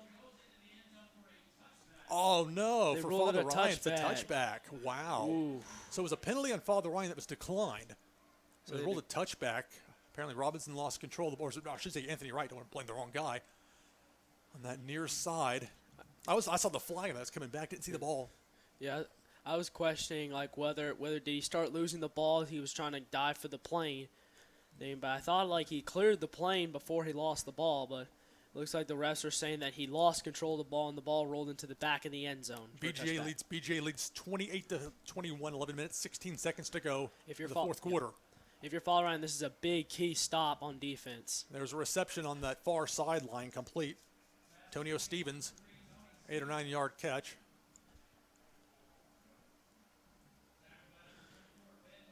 So Marchetti has had a good game. Credit with the stop. 2nd and 2 for BGA. 10:53 and counting, 4th quarter. BGA 28, Father Ryan 21. 2nd and 2 for the Wildcats from their own 28-yard line. It's a 4-receiver look, 2 on either side, a running back to the right. The quarterback, Simptonhelter. Uncork one deep, and it's caught. Complete inside the Father Ryan 30. Again, Antonio Stevens, the Purdue verbal commit, with a long reception to move BGA well into Father Ryan territory. Who else, man? Stevens does a nice job splitting the defenders. Defenders of Father Ryan and was able to get wide open. Simptonhelter with a nice accuracy.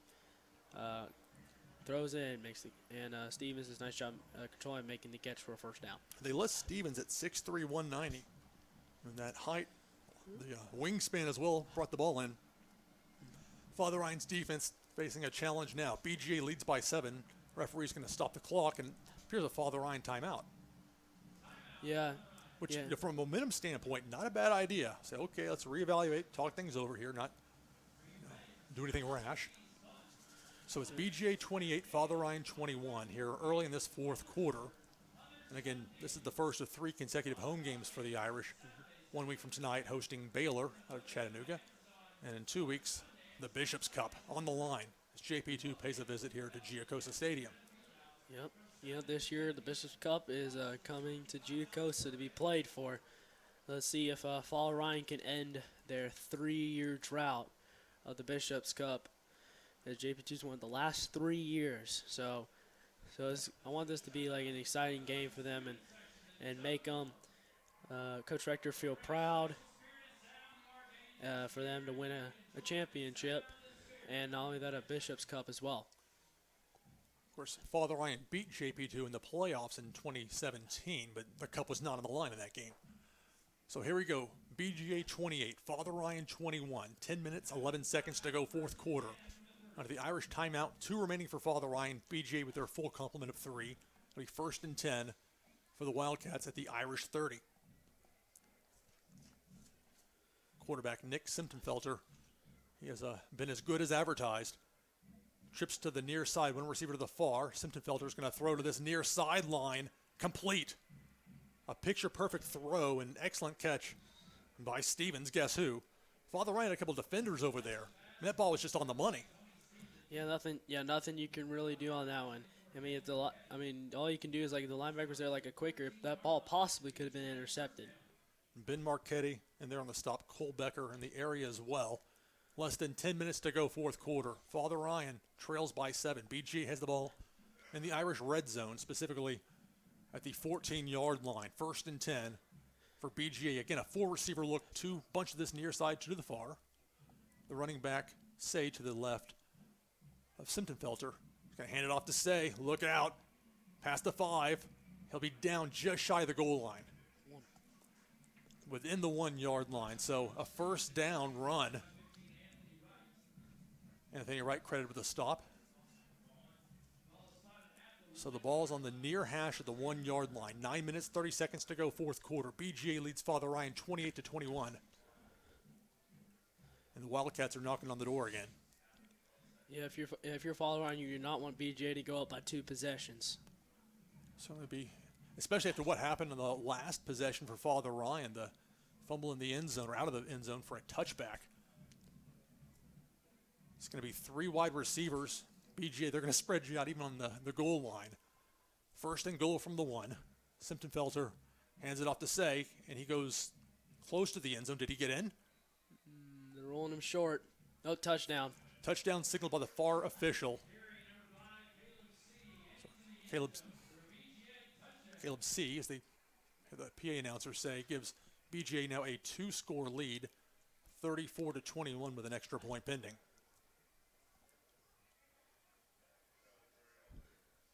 There's a flag down. Ooh. So wait and see what this is. Unsportsmanlike against Battleground Academy. I would think Father Ryan will take that on the kickoff. Yes. Yeah, the penalty will be added on the kickoff. But now Father Ryan facing the reality of being down 13 with an extra point possibly to make it 14. 8 minutes, 51 seconds to go, fourth quarter. Oh, this is interesting. They're going to make the extra point go back 15 yards. Whoa. Don't see that very often. That's very interesting to see that approach. It might work. We'll see. I mean, we know that the kicker for BGA is a strong leg, Jack Sauter. Yeah, I've never seen that before where the extra point is a pullback. Well, I understand you've got the choice. You do it on the extra point. Oh, Another flag. There's 40 seconds on the play clock, so I don't think. So a procedure penalty, a false start against. That's going to move it even farther. This will be a very long extra point attempt. We have not had any attempts at a field goal in this game, but this may be the closest we'll get, at least at this point. Yeah, this will be about 39-yard extra point. So it will be Jack Sauter trying, yes, a 39-yard extra point. You don't see that every day, not at the high school level, certainly. That's a spinning kick. No good. No good. Wide left. So it's a 13-point lead for BGA. Battleground Academy 34, Father Ryan 21. 8 minutes, 51 seconds to go, fourth quarter. If you're Father Ryan, you need to score really quickly. And that's the challenge against this BGA team that is so good in its secondary. I mean, Tabscott, an excellent quarterback, obviously, for the Irish, but it's going to be a tall order. This is an Irish team that's shown they can run the ball successfully against BGA, but They haven't done a lot of passing. so 8:51 to go. Father Ryan. Well, they called the timeout earlier. It says 3 on the scoreboard. I believe they only have 2 timeouts remaining. Yes. Because that's when they were trying to stop the momentum for BGA on that last drive. BGA still has 3. 8 minutes, 51 seconds, fourth quarter. So the strategy worked as far as taking the penalty instead on the kickoff to take it on the extra point, and the false start pushed it back for a 39-yard attempt that was no good. Slaughter also missed an extra point last week as well against McGavick. Strong leg. That's going to clear the plane to the end zone for a touchback. Parker Erdman was ready, but if you're Father Ryan and Coach Tavi, you're probably thinking about a 2-minute drive here. Oh. So BGA with a false start on the kick. That's unusual. I would think that is it really a false start on the kickoff or not? Well, okay, whatever the case, they're going to move him back 5 yards and have him kick it again. So BGA will now kick off from their own 35 as opposed to the 40. And that might free up Erdman or Smith on that far side for a return. I mean, yeah, you don't see that every day. I think you're probably mainly offside, but I've never heard or seen a false start in a kickoff. I don't know if there's – I don't have an explanation for you on that. Whatever the case, a 5-yard penalty, and Slaughter's going to try it again. 8:51 to go, fourth quarter, a high spinning kick to the far side field at the 32, to the 35, past the 40. Nice return. And that was Ben Marchetti. Yeah, that's probably what you need if you're the Father Ryan offense is great field position. Certainly a better starting spot than they've had for the majority of this game, with the exception of the 2 times that there were problems with the snap on the punt for BGA that ended up leading to Father Ryan's touchdowns. BGA leads Father Ryan 34-21. 8 minutes, 45 seconds to go, fourth quarter. Irish look at 1st and 10 from their own 43-yard line. And it's Anthony Wright in at running back. Question is now for Father Ryan, if you're in a situation where you're down to score, do you decide to start going through the air now? No, let's go still sticking on the ground. Here's Anthony Wright to that far side. Spin move, stays up. Still up. Oh, man. Whirling dervish. He picked up, looks like a 6 or 7 yard gain after what looked like it was initially like maybe 2 at best. Yep. Yeah, nice play by Anthony to continue to drive those legs. And again, this BGA defense continues to miss tackles. Erdman, there's a problem with the snap. Tabscott feels it on the 1 hop. Tabscott to the far side. Tries to reach the first down marker about a yard and a half shy, but making something out of nothing there. DC Tabscott for Father Ryan. Yeah, and also a nice key block there. I couldn't identify who it was, but it was a nice key block to allow Tabscott to get to the outside and have a chance to stretch and try to get the first down marker back. Oh.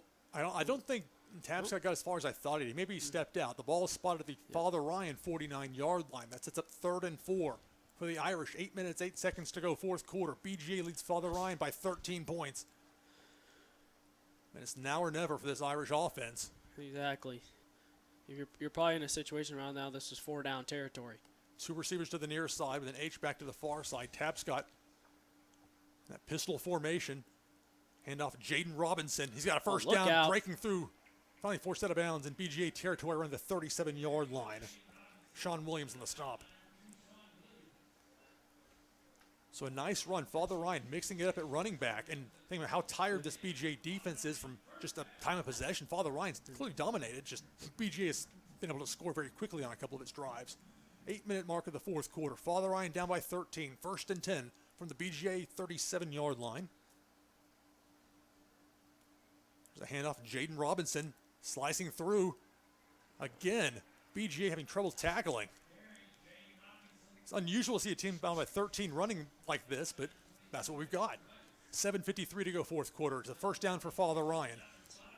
Yep, BGA's been having trouble tackling for this entire game. Irish are quick to the line. Ball's at the 26-yard line on the far hash. No, we got either a false start or it appears to be a penalty on Father Ryan. They've already had a couple of false starts in this game. Yep. And it is against the Irish. Yep, you're trying to go too fast, and it didn't pay off. And now, in theory, it's a good idea because you speed to the line. You got BGA perhaps a little bit out of sorts, but 5-yard penalty, 1st and 15 with the ball at the 31-yard line of BGA. Sticking that pistol formation, Jaden Robinson again. Cutting through, Jaden Robinson. Be about 3 yards shy of the yardage need to get a first down, but a nice run, 1st and 15. That's nice. He made up for the yardage that on the penalty. So I like what Coach Tavu's been calling. They've been, like I said, continuing to pick apart this BGA defense in the run game. Sean Williams on the stop in the last play. Is that another false start for Father Ryan, or did they get induced into the neutral zone? We'll see. Doesn't look good for the Irish. Same play, same thing. Another false start. That's 2 false starts in this drive and at least 4 overall. So Father Ryan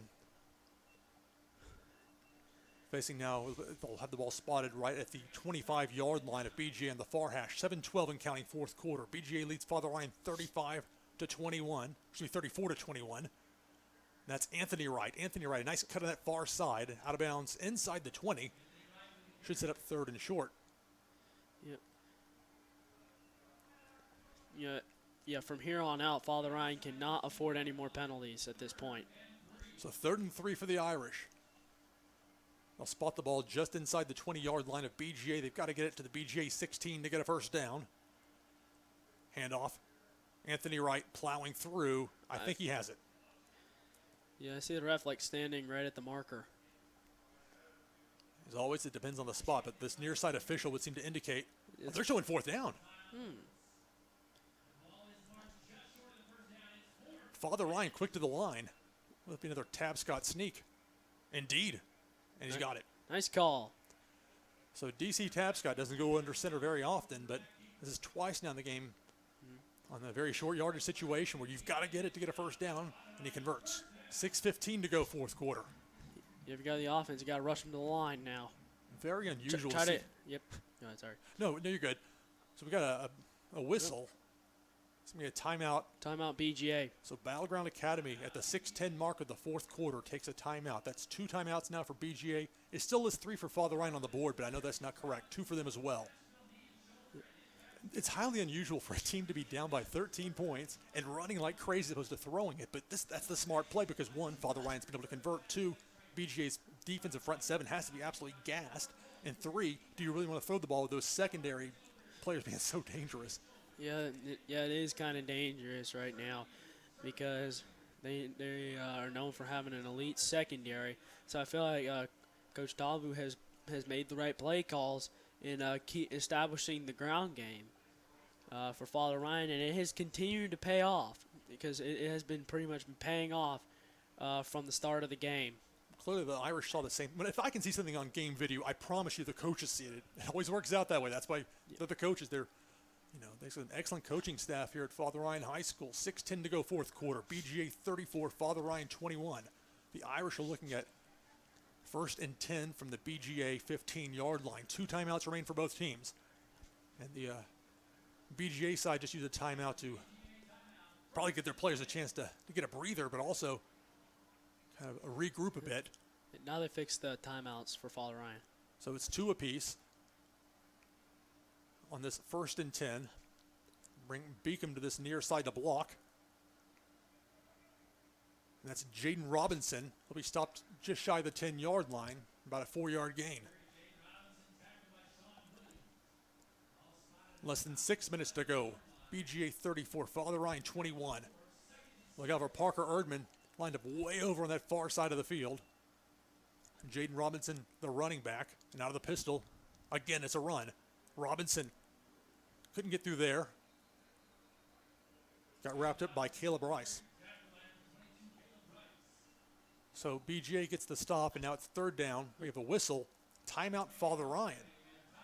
It was a good call. Try to think of a play here on third down and try to take a shot for the end zone.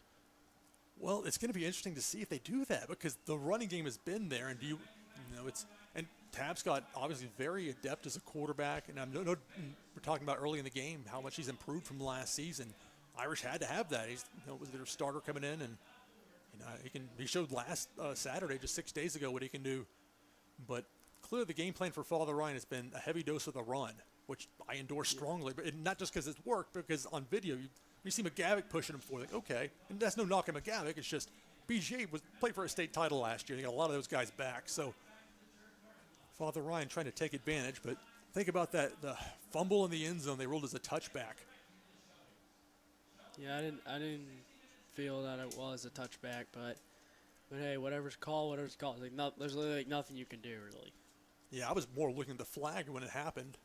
Yeah, because I thought the flag occurred before he crossed the goal line. It did, but the problem was it was on Father Ryan. I think it was a holding penalty. But obviously BGA was able to decline that and get it after a touchback.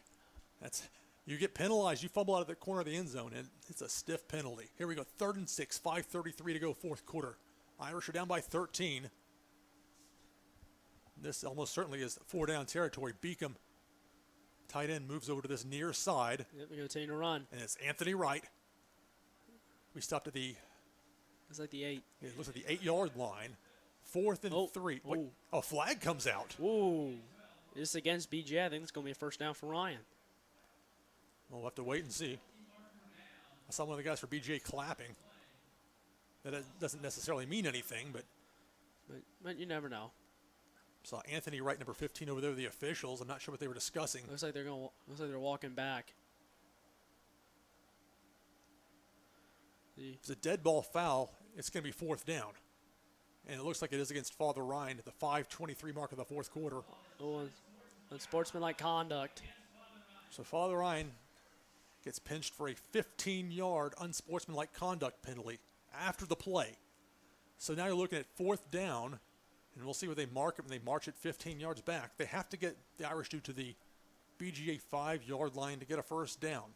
5 minutes, 23 seconds to go, fourth quarter. And they'll put the ball at the BGA 23-yard line. 4th and 23. Or excuse me, they get to the 5, so it would be 4th and 18.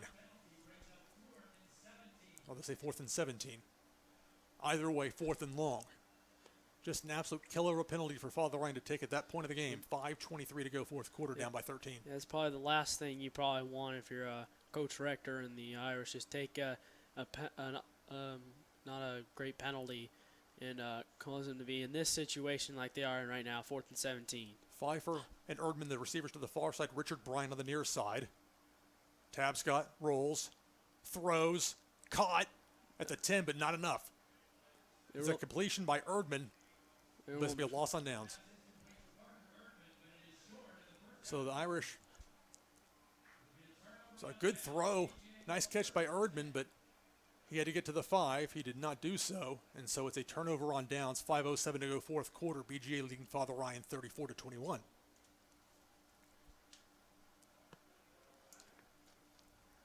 Now I'm curious what BGA is going to do here. It's 5:07 to go. It's Father Ryan only have one timeout remaining, but it's still a 2-possession game.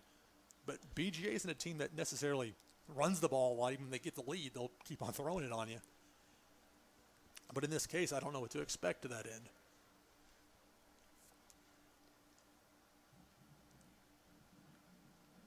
And again, 1 week from tonight, back here at Giacosa Stadium, Baylor comes to town.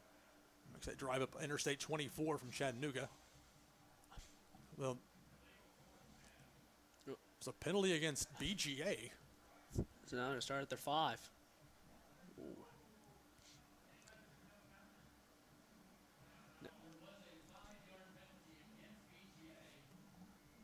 I'm wondering what the penalty was. That's why I was laying out there, trying to hear the PA announcer, and that was unclear as well. So whatever the case, but I mean, it's not like it's 1st and 15. It's still 1st and 10, so I don't have an answer for you on that. 5:07 to go, fourth quarter. BGA 34, Father Ryan 21. And the Wildcats looking at 1st and 10 from their own 5. Even with a double-digit lead late, it's 4 receivers for BGA. Under pressure, throws to this near side. It's complete. Throw is on the money. That was nice coverage right there by. So So Antonio Stevens. By Nick Ledoux, number 29, just right on the money. Yeah, Ledoux was right there. I mean, there wasn't much else. That's the problem, though, when you're going to get somebody like Filter, that just a phenomenal touch on the ball. Less than 5 minutes to go, fourth quarter. BGA 34, Father Ryan 21. And now BGA will take its time. 26 seconds to go in the play clock. And the game clock continues to tick. 4:47 and counting. And it looks like from the sideline, somebody gave Felter some advice to let the clock run. 10 seconds in the play clock. The game clock approaching the 4:30 mark. And that's playing smart. That's a smart move by BGA. With 4 seconds in the play clock, they're going to hand it off to Say. Caleb Say with 4.5 yard gain.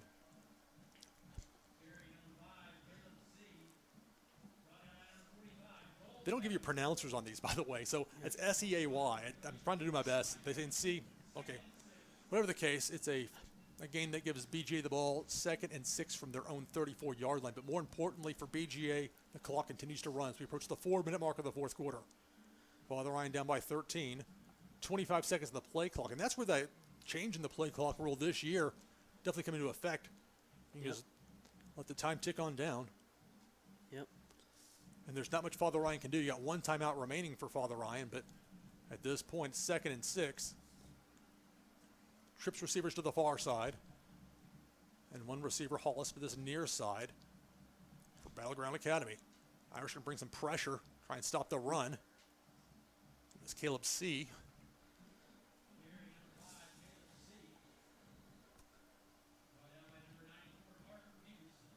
It was Parker Peterson on the stop for the Irish. 3rd and 3.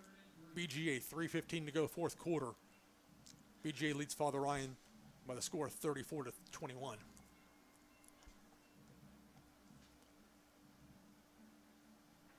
Yep. And just now this play clock, it's 22 seconds and counting. We're less than 3 minutes to go.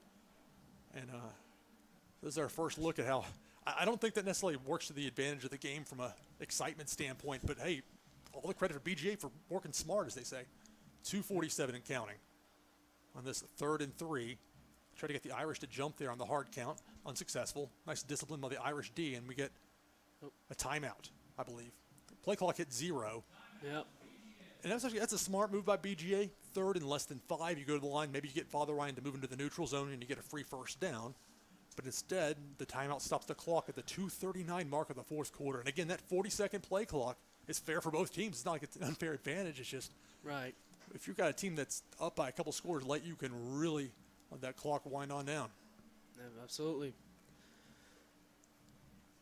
Probably a good time to go over the Father Ryan schedule beyond. I mentioned the homestand they had the last couple of weeks, or we'll have next couple of weeks with Baylor coming in next week. That's the first region game, East Region, for Father Ryan. Then JP2, a region game for the Bishop's Cup. And after that, got Brentwood Academy at BA. Home against Germantown. That's not a region game. It's Germantown out of Memphis, a Memphis area. And they have a really good program. Again, there are no easy games on this schedule. I'm not trying to make excuses for it, but that's what they wanted, though, and they've certainly been challenged. Yeah, absolutely. And then after that, it's going to be at Ensworth, and then a bye, and then at Macaulay, and then on from there. 3rd and 3, 2:39 to go, fourth quarter. BGA leads Father Ryan 34-21. Snap. It's going to be a keeper, QB keeper. And, looks like he's short. It will depend on the spot. Looks like they'll be about a half yard short. Simpelfelter. The ball is spotted at the 39-yard line. 2:24 on the clock. And now Father Ryan takes its 3rd and final timeout. Now this is going to be interesting. 4th and 1, or a short one even. It looks like the line to gain is just on the BGA side of the 40-yard line of their own 40. So it's a short one at that. But this is not a team, BGA, that just goes under center and plows forward like what we've seen with Father Ryan and DC Tapscott a couple times in this game. But still, that's just being able to, even passing the ball to keep the clock running has been something to work to BGA's advantage here in this fourth quarter. Once they got that 2-possession lead and Father Ryan had the turnover on downs. And it looks like BGA may be on its way to a 2-0 start of the season. The Irish, and with their first loss, to move to 1-1. See the coaching staff on this near side. Father Ryan players huddled around, trying to get a stop on fourth down. If you do get a stop here for Father Ryan, it's okay, not easy, but down by 13. If you can get a touchdown, but then you need the onside kick and a recovery. There's a lot you need, but first things first, you got to get the stop. And you have to make sure you're disciplined. They were once before when they tried to get. It looks like they're going to keep the offense on the field. Yeah, Jack Sauter nowhere to be seen. So I'm going to keep Simptonfelter in there at quarterback on fourth and a short one. 3 receivers with an H-back to the far side. Bring Hollis in motion, that talented receiver, the Northwestern commit. They're trying to get Father Ryan to jump. This is all just window dressing. 7 seconds on the play clock, and they're going to call a timeout. Yep. So now we're both down to 1 timeout. 2:24 to go fourth quarter. BGA 34, Father Ryan 21.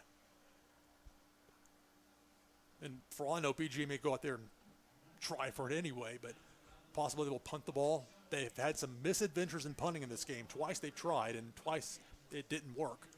Once where it's just completely mishandled. I don't know if it was the snap or the hold. I want to blame anybody in particular. I'm just trying to remember back. And the 2 big blunders for BGA were both on those. And the second one, where the punter's knee hit the ground, he went to get the snap that was a little bit off. In both of those cases, led to Father Ryan touchdowns. Mm-hmm. But it'll be Sauter out there, who's their place kicker, kickoffs. He also handles their punting. BGA breaks the huddle on that far side as Father Ryan breaks it on the near. And Simptonfelter remains out there at quarterback.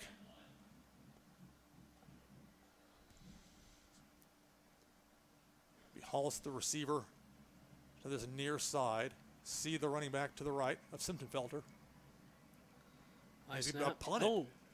It's like something Father Ryan would do. A nice punt by Simptonfelter. Goes onto the 31-yard line. Took a bit of a BGA bounce. Yeah, you rarely see that in the games where a quarterback punts the ball. Well, that's a Father Ryan trick that's definitely in Coach Rector's playbook, and that's when you have to be able to execute it. And whether it was Seamus O'Connell last year or we already saw last week, last Saturday, by Tabscott able to do it as well, with Wesnowski handling the more traditional style punting. So 2:15 to go fourth quarter. BGA 34, Father Ryan 21. The Irish with the ball first and 10 at their own 31, but no timeouts left for the Irish. Jaden Robinson, the sophomore running back, will be to the left as I see him get his position there of Tabscott. Erdman in the slot on the near side. One of 3 receivers along with Pfeiffer, number 2, and Christian Smith, number 3. Richard Bryan on that far side. As much as Father Ryan running the ball has been effective, you got 2:15 to go, and there's just not time for that. Yeah. If you're Father Ryan, you need to get down in the end zone now and have a chance. Tabscott has plenty of time. BG only brought 3. Tabscott's got to run with it and go out of bounds around the 35-yard line for about a 5-yard gain. It stops the clock right here. It was just smart to get out of bounds and not be tackled inbounds because that keeps the clock rolling. So a 5-yard gain with the ball spotted at the 36-yard line. The clock stops. 2 minutes, 6 seconds to go fourth quarter. BGA leads Father Ryan 34-21. The Irish looking at 2nd and 5 from their 36. And Tabscott, he's got a lot better running the ball as well. And his fundamentals he's worked on, and it's overall has been an impressive transformational. Trouble with the snap. He's going to take it himself. QB keeper. DC Tabscott finally brought down at the 46-yard line. This will temporarily stop the clock. They'll move the chains, and then they'll wind the clock once it's ready for play. Father Ryan's got to be quick to the line. Yep. Christian Smith, the receiver on this near side of another 4-receiver set for Father Ryan. Minute 52. Tabscott throws complete on that far side. Parker Erdman with the reception. That should be enough for a Father Ryan first down. Looks like they're marking him at.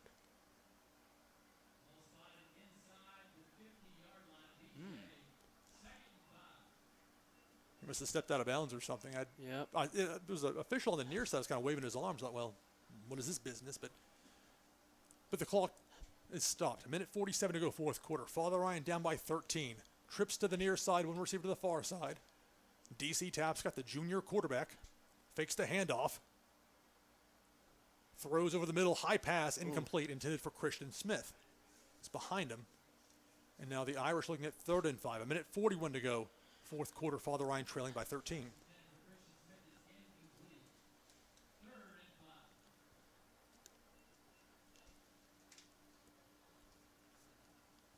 I don't know if Father Ryan will face a quarterback as accurate as the one they faced here in this game. Simpsonfelter just has been on the money. So now the Irish with 3rd and 5, a minute 41 to go. Tapscott throws, incomplete, was bobbled. And out of the hands of Christian Smith, nearly intercepted. That could have been a pick six to truly seal the game for Quintez Jordan. Now, if you're Father Ryan, this is 4-down territory right here. So no question, you have to go for it on this. It's pretty much do or die right here. Yeah, a minute 35 to go, down by 2 possessions. You're not gonna punt the ball here, I wouldn't think. No, I wouldn't do it either if I was down by 2 possessions. No, I mean, if you get a score, an onside kick, and another score, you got a chance. You punt the ball. I mean, that's goodbye and good night. So 4 receivers for Father Ryan. 4th and 5 from the 49-yard line of BGA. Tapscott, quick throw, complete. It's a first down. Christian Smith with the reception. Yep. He'll be stopped at the BGA 40-yard line. Montez Jordan on the stop for BGA. Again, Father Ryan quick to the line as they're going to wind the clock. Less than a minute 30 to go in this fourth quarter. Irish 4 receivers, 3 to that far side. Tapscott throws, a bit of a high pass, incomplete, intended for Richard Bryant. Bryant went up for it. He might get in the breadbasket, but there's a defender right there to perhaps cause some issues there. So 2nd and 10. The clock stops, a minute 20 to go fourth quarter. Father Ryan trailing by the score of 34 to 21. Bryant and Pfeiffer, the 2 receivers to the far side. Christian Smith and Parker Erdman on this tight near side. Tapscott out of the gun. Again, BG only brings 3, so not a lot of pressure brought. Complete. Richard Bryant. It looks like he has enough for the first down. The effort to get diving past the 30. The clock continues to run. Looks like we're rolling him short. He did not get the yardage for a first down. We approach the 1-minute mark. Father Ryan, 3rd and short from the BGA 31-yard line. Yep. Throw to that sideline, and it's complete. I'm squinting to try and see. Oh, that was Erdman. Yeah. Parker Erdman. That's it. So that temporarily stopped. Well, he got out of bounds. So the clock is stopped, and they can take a breath. 54 seconds. BGA leads Father Ryan 34 to 21. The Irish 1st and 10 from the BGA 28-yard line. But time may run out on the Irish here if they can't do something in a hurry. Anthony Wright comes to the sideline. Jaden Robinson in at running back. Trips receivers to the near side, 1 to the far. Tapscott throws near side. A flag is down. It's complete and out of bounds.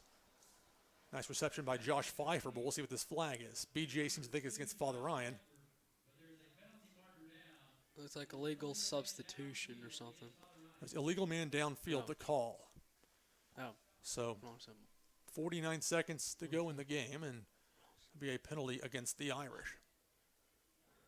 It probably may be on one of the offensive linemen for Father Ryan, who probably went more than 5 yards past the line of scrimmage. So now Father Ryan 1st and 15, 49 seconds to go. They trail by 13. The ball at the BGA 33-yard line. Throw to that far side, bobbled and caught. Nice reception there by Beacom on that far side. Got out of bounds to stop the clock. 43 seconds to go. So Matthew Beacom on the reception. Tapscott looks to the near sideline for instruction. The clock is stopped. And the 40-second play clock that they've got new for this year gives Father Ryan plenty of time with the game clock not moving to set things up. It'll be Pfeiffer on this near side along with Erdman. 3 receiver look. Actually, a 4th if you got in the slot there. Beacom. Going to the end zone. Richard Bryant jumped up to try and get it. Incomplete. And no flags. 36 seconds to go. So Bryant laid out for it, tried to get it. And Montez Jordan there. Again, this secondary for BGA, you don't want to fall behind against this team because if you're trying to throw the ball, it's easier said than done. 36 seconds to go. Father Ryan down by 13. Looking at 3rd and 8 from the 26-yard line of the Wildcats. I mean, I like that play call on the last play. Just ended up didn't go away. Tapscott keeps it himself. Felt the blitz come in. Oh. Tapscott to the 10, to the 5. Finally goes down. 28 seconds. They'll stop the clock temporarily to move the chains. Irish have to get quick to the line. So it's first and goal for the Irish. Tapscott showed the desert speed. Saw the blitz, ran with it. They wind the clock now. 25 seconds and counting, and it's a spike into the ground. Smart play there to stop the clock by quarterback D.C. Tapscott. So 24 seconds to go. First and goal from the 5. Father Ryan's down by 13, but a chance to make it a one-score game, and then we'll have to see from there. But first things first, easier said than done than punching one in against this BGA defense, especially trying to pass the ball.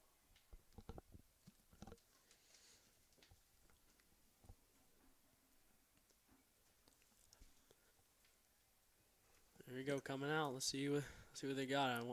I'm thinking of a run here. Pfeiffer and Beacom, the receivers on the near side. Beacom in that slot position. About to pass. Tapscott throws far side, touchdown Irish. Parker Erdman from 5 yards out, or from 4 yards out, either way. Touchdown Irish, 19 seconds to go. All right, so Father Ryan gets the touchdown. That makes it 34-27, extra point pending. Remember, BGA, because of that unsportsmanlike penalty, got sent back 15 yards to the extra point. Another penalty 5 yards back, and they missed it. This will make it a 6-point game. Good snap, good hold. The kick is up. It is good. And the kick is good. 19 seconds to go, fourth quarter. BGA 34, Father Ryan 28. So I'm going to tell you right now what's going to have to happen for Father Ryan to win this game. You got to recover the onside kick, first and foremost. If that doesn't work, it's game over. If you do that, then you've got... Do they really have one timeout still remaining? It shows it up on the board, but I don't know if I can necessarily trust that. Whatever the case, you don't have much time. And you'd be trying to throw the ball against a defense that's not only anticipating it, but is absolutely loaded at defensive back. If the Irish can pull this off, it would be one of the more improbable finishes to see here at Giacosa Stadium. But that's a lot to have to happen in 19 seconds. Yep.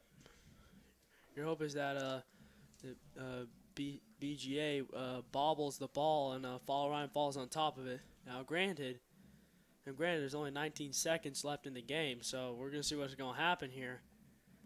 Well, the rule is the ball has to go at least 10 yards before the kicking team player can touch it. Now, if somebody for BGA gets in there and touches themselves, then it's a different story altogether.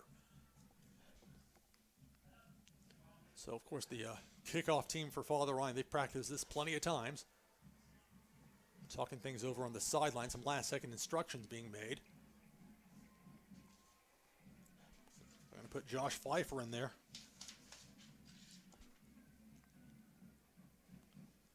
Zephian Wade was in there. They're going to bring him to the sideline.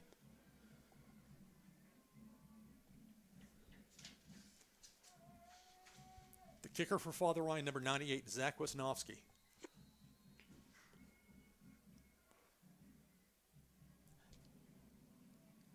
He's going to take that bounce. It bounces, and it's recovered by BGA at their own 41-yard line, and that's going to all but do it. I tell you, Wisnowski gave him a chance. The ball was bouncing up there. Yeah, it probably wasn't like.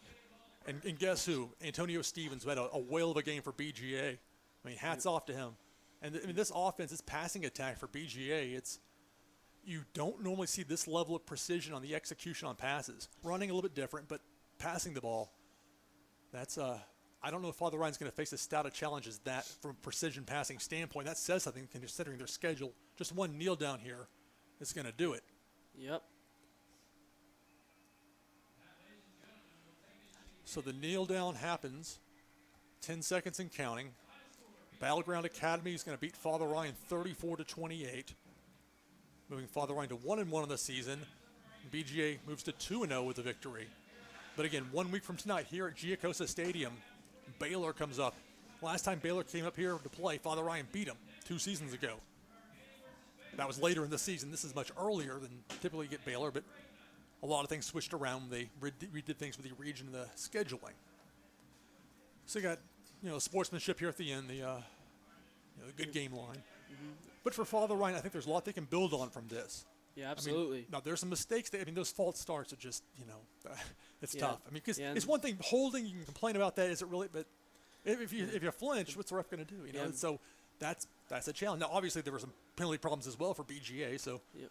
don't misunderstand me on that. But for Father Ryan, they hung in there. They didn't give up. Down by 13 late. They made it a one-score game, but ultimately BGA just too tough, and they'll come away with that 34-28 victory. And Father Ryan just got to wonder what if, with that fumble that went out of the end zone for a touchback, as the Irish were knocking on the door to tie it up. Yep. So anything else, Tyler? I feel like Father Ryan worked exceptionally hard tonight. I mean, it was a nice play on both sides of the ball in the first half, and in the end, they just didn't have enough to do it. But you know what? Hats off to Ryan. They played one heck of a game against one of the tough rivalries in BGA. So Battleground Academy breaks a 3-game winning streak in the series by Father Ryan. Irish still lead the all-time series 14-8, but the Wildcats of BGA get the victory here at Father Ryan. Again, 1 week from tonight, Baylor comes to town, the first region game of 2019 for Father Ryan. Love to have you join us here at the stadium. If you can't, we'll have the live stream going for you again with ATW Sportscast and Behind the Crest. So that's going to do it from here. Your final score, Battleground Academy 34, Father Ryan High School 28. We'll see you 1 week from tonight as Baylor comes to town here at Giacosa Stadium.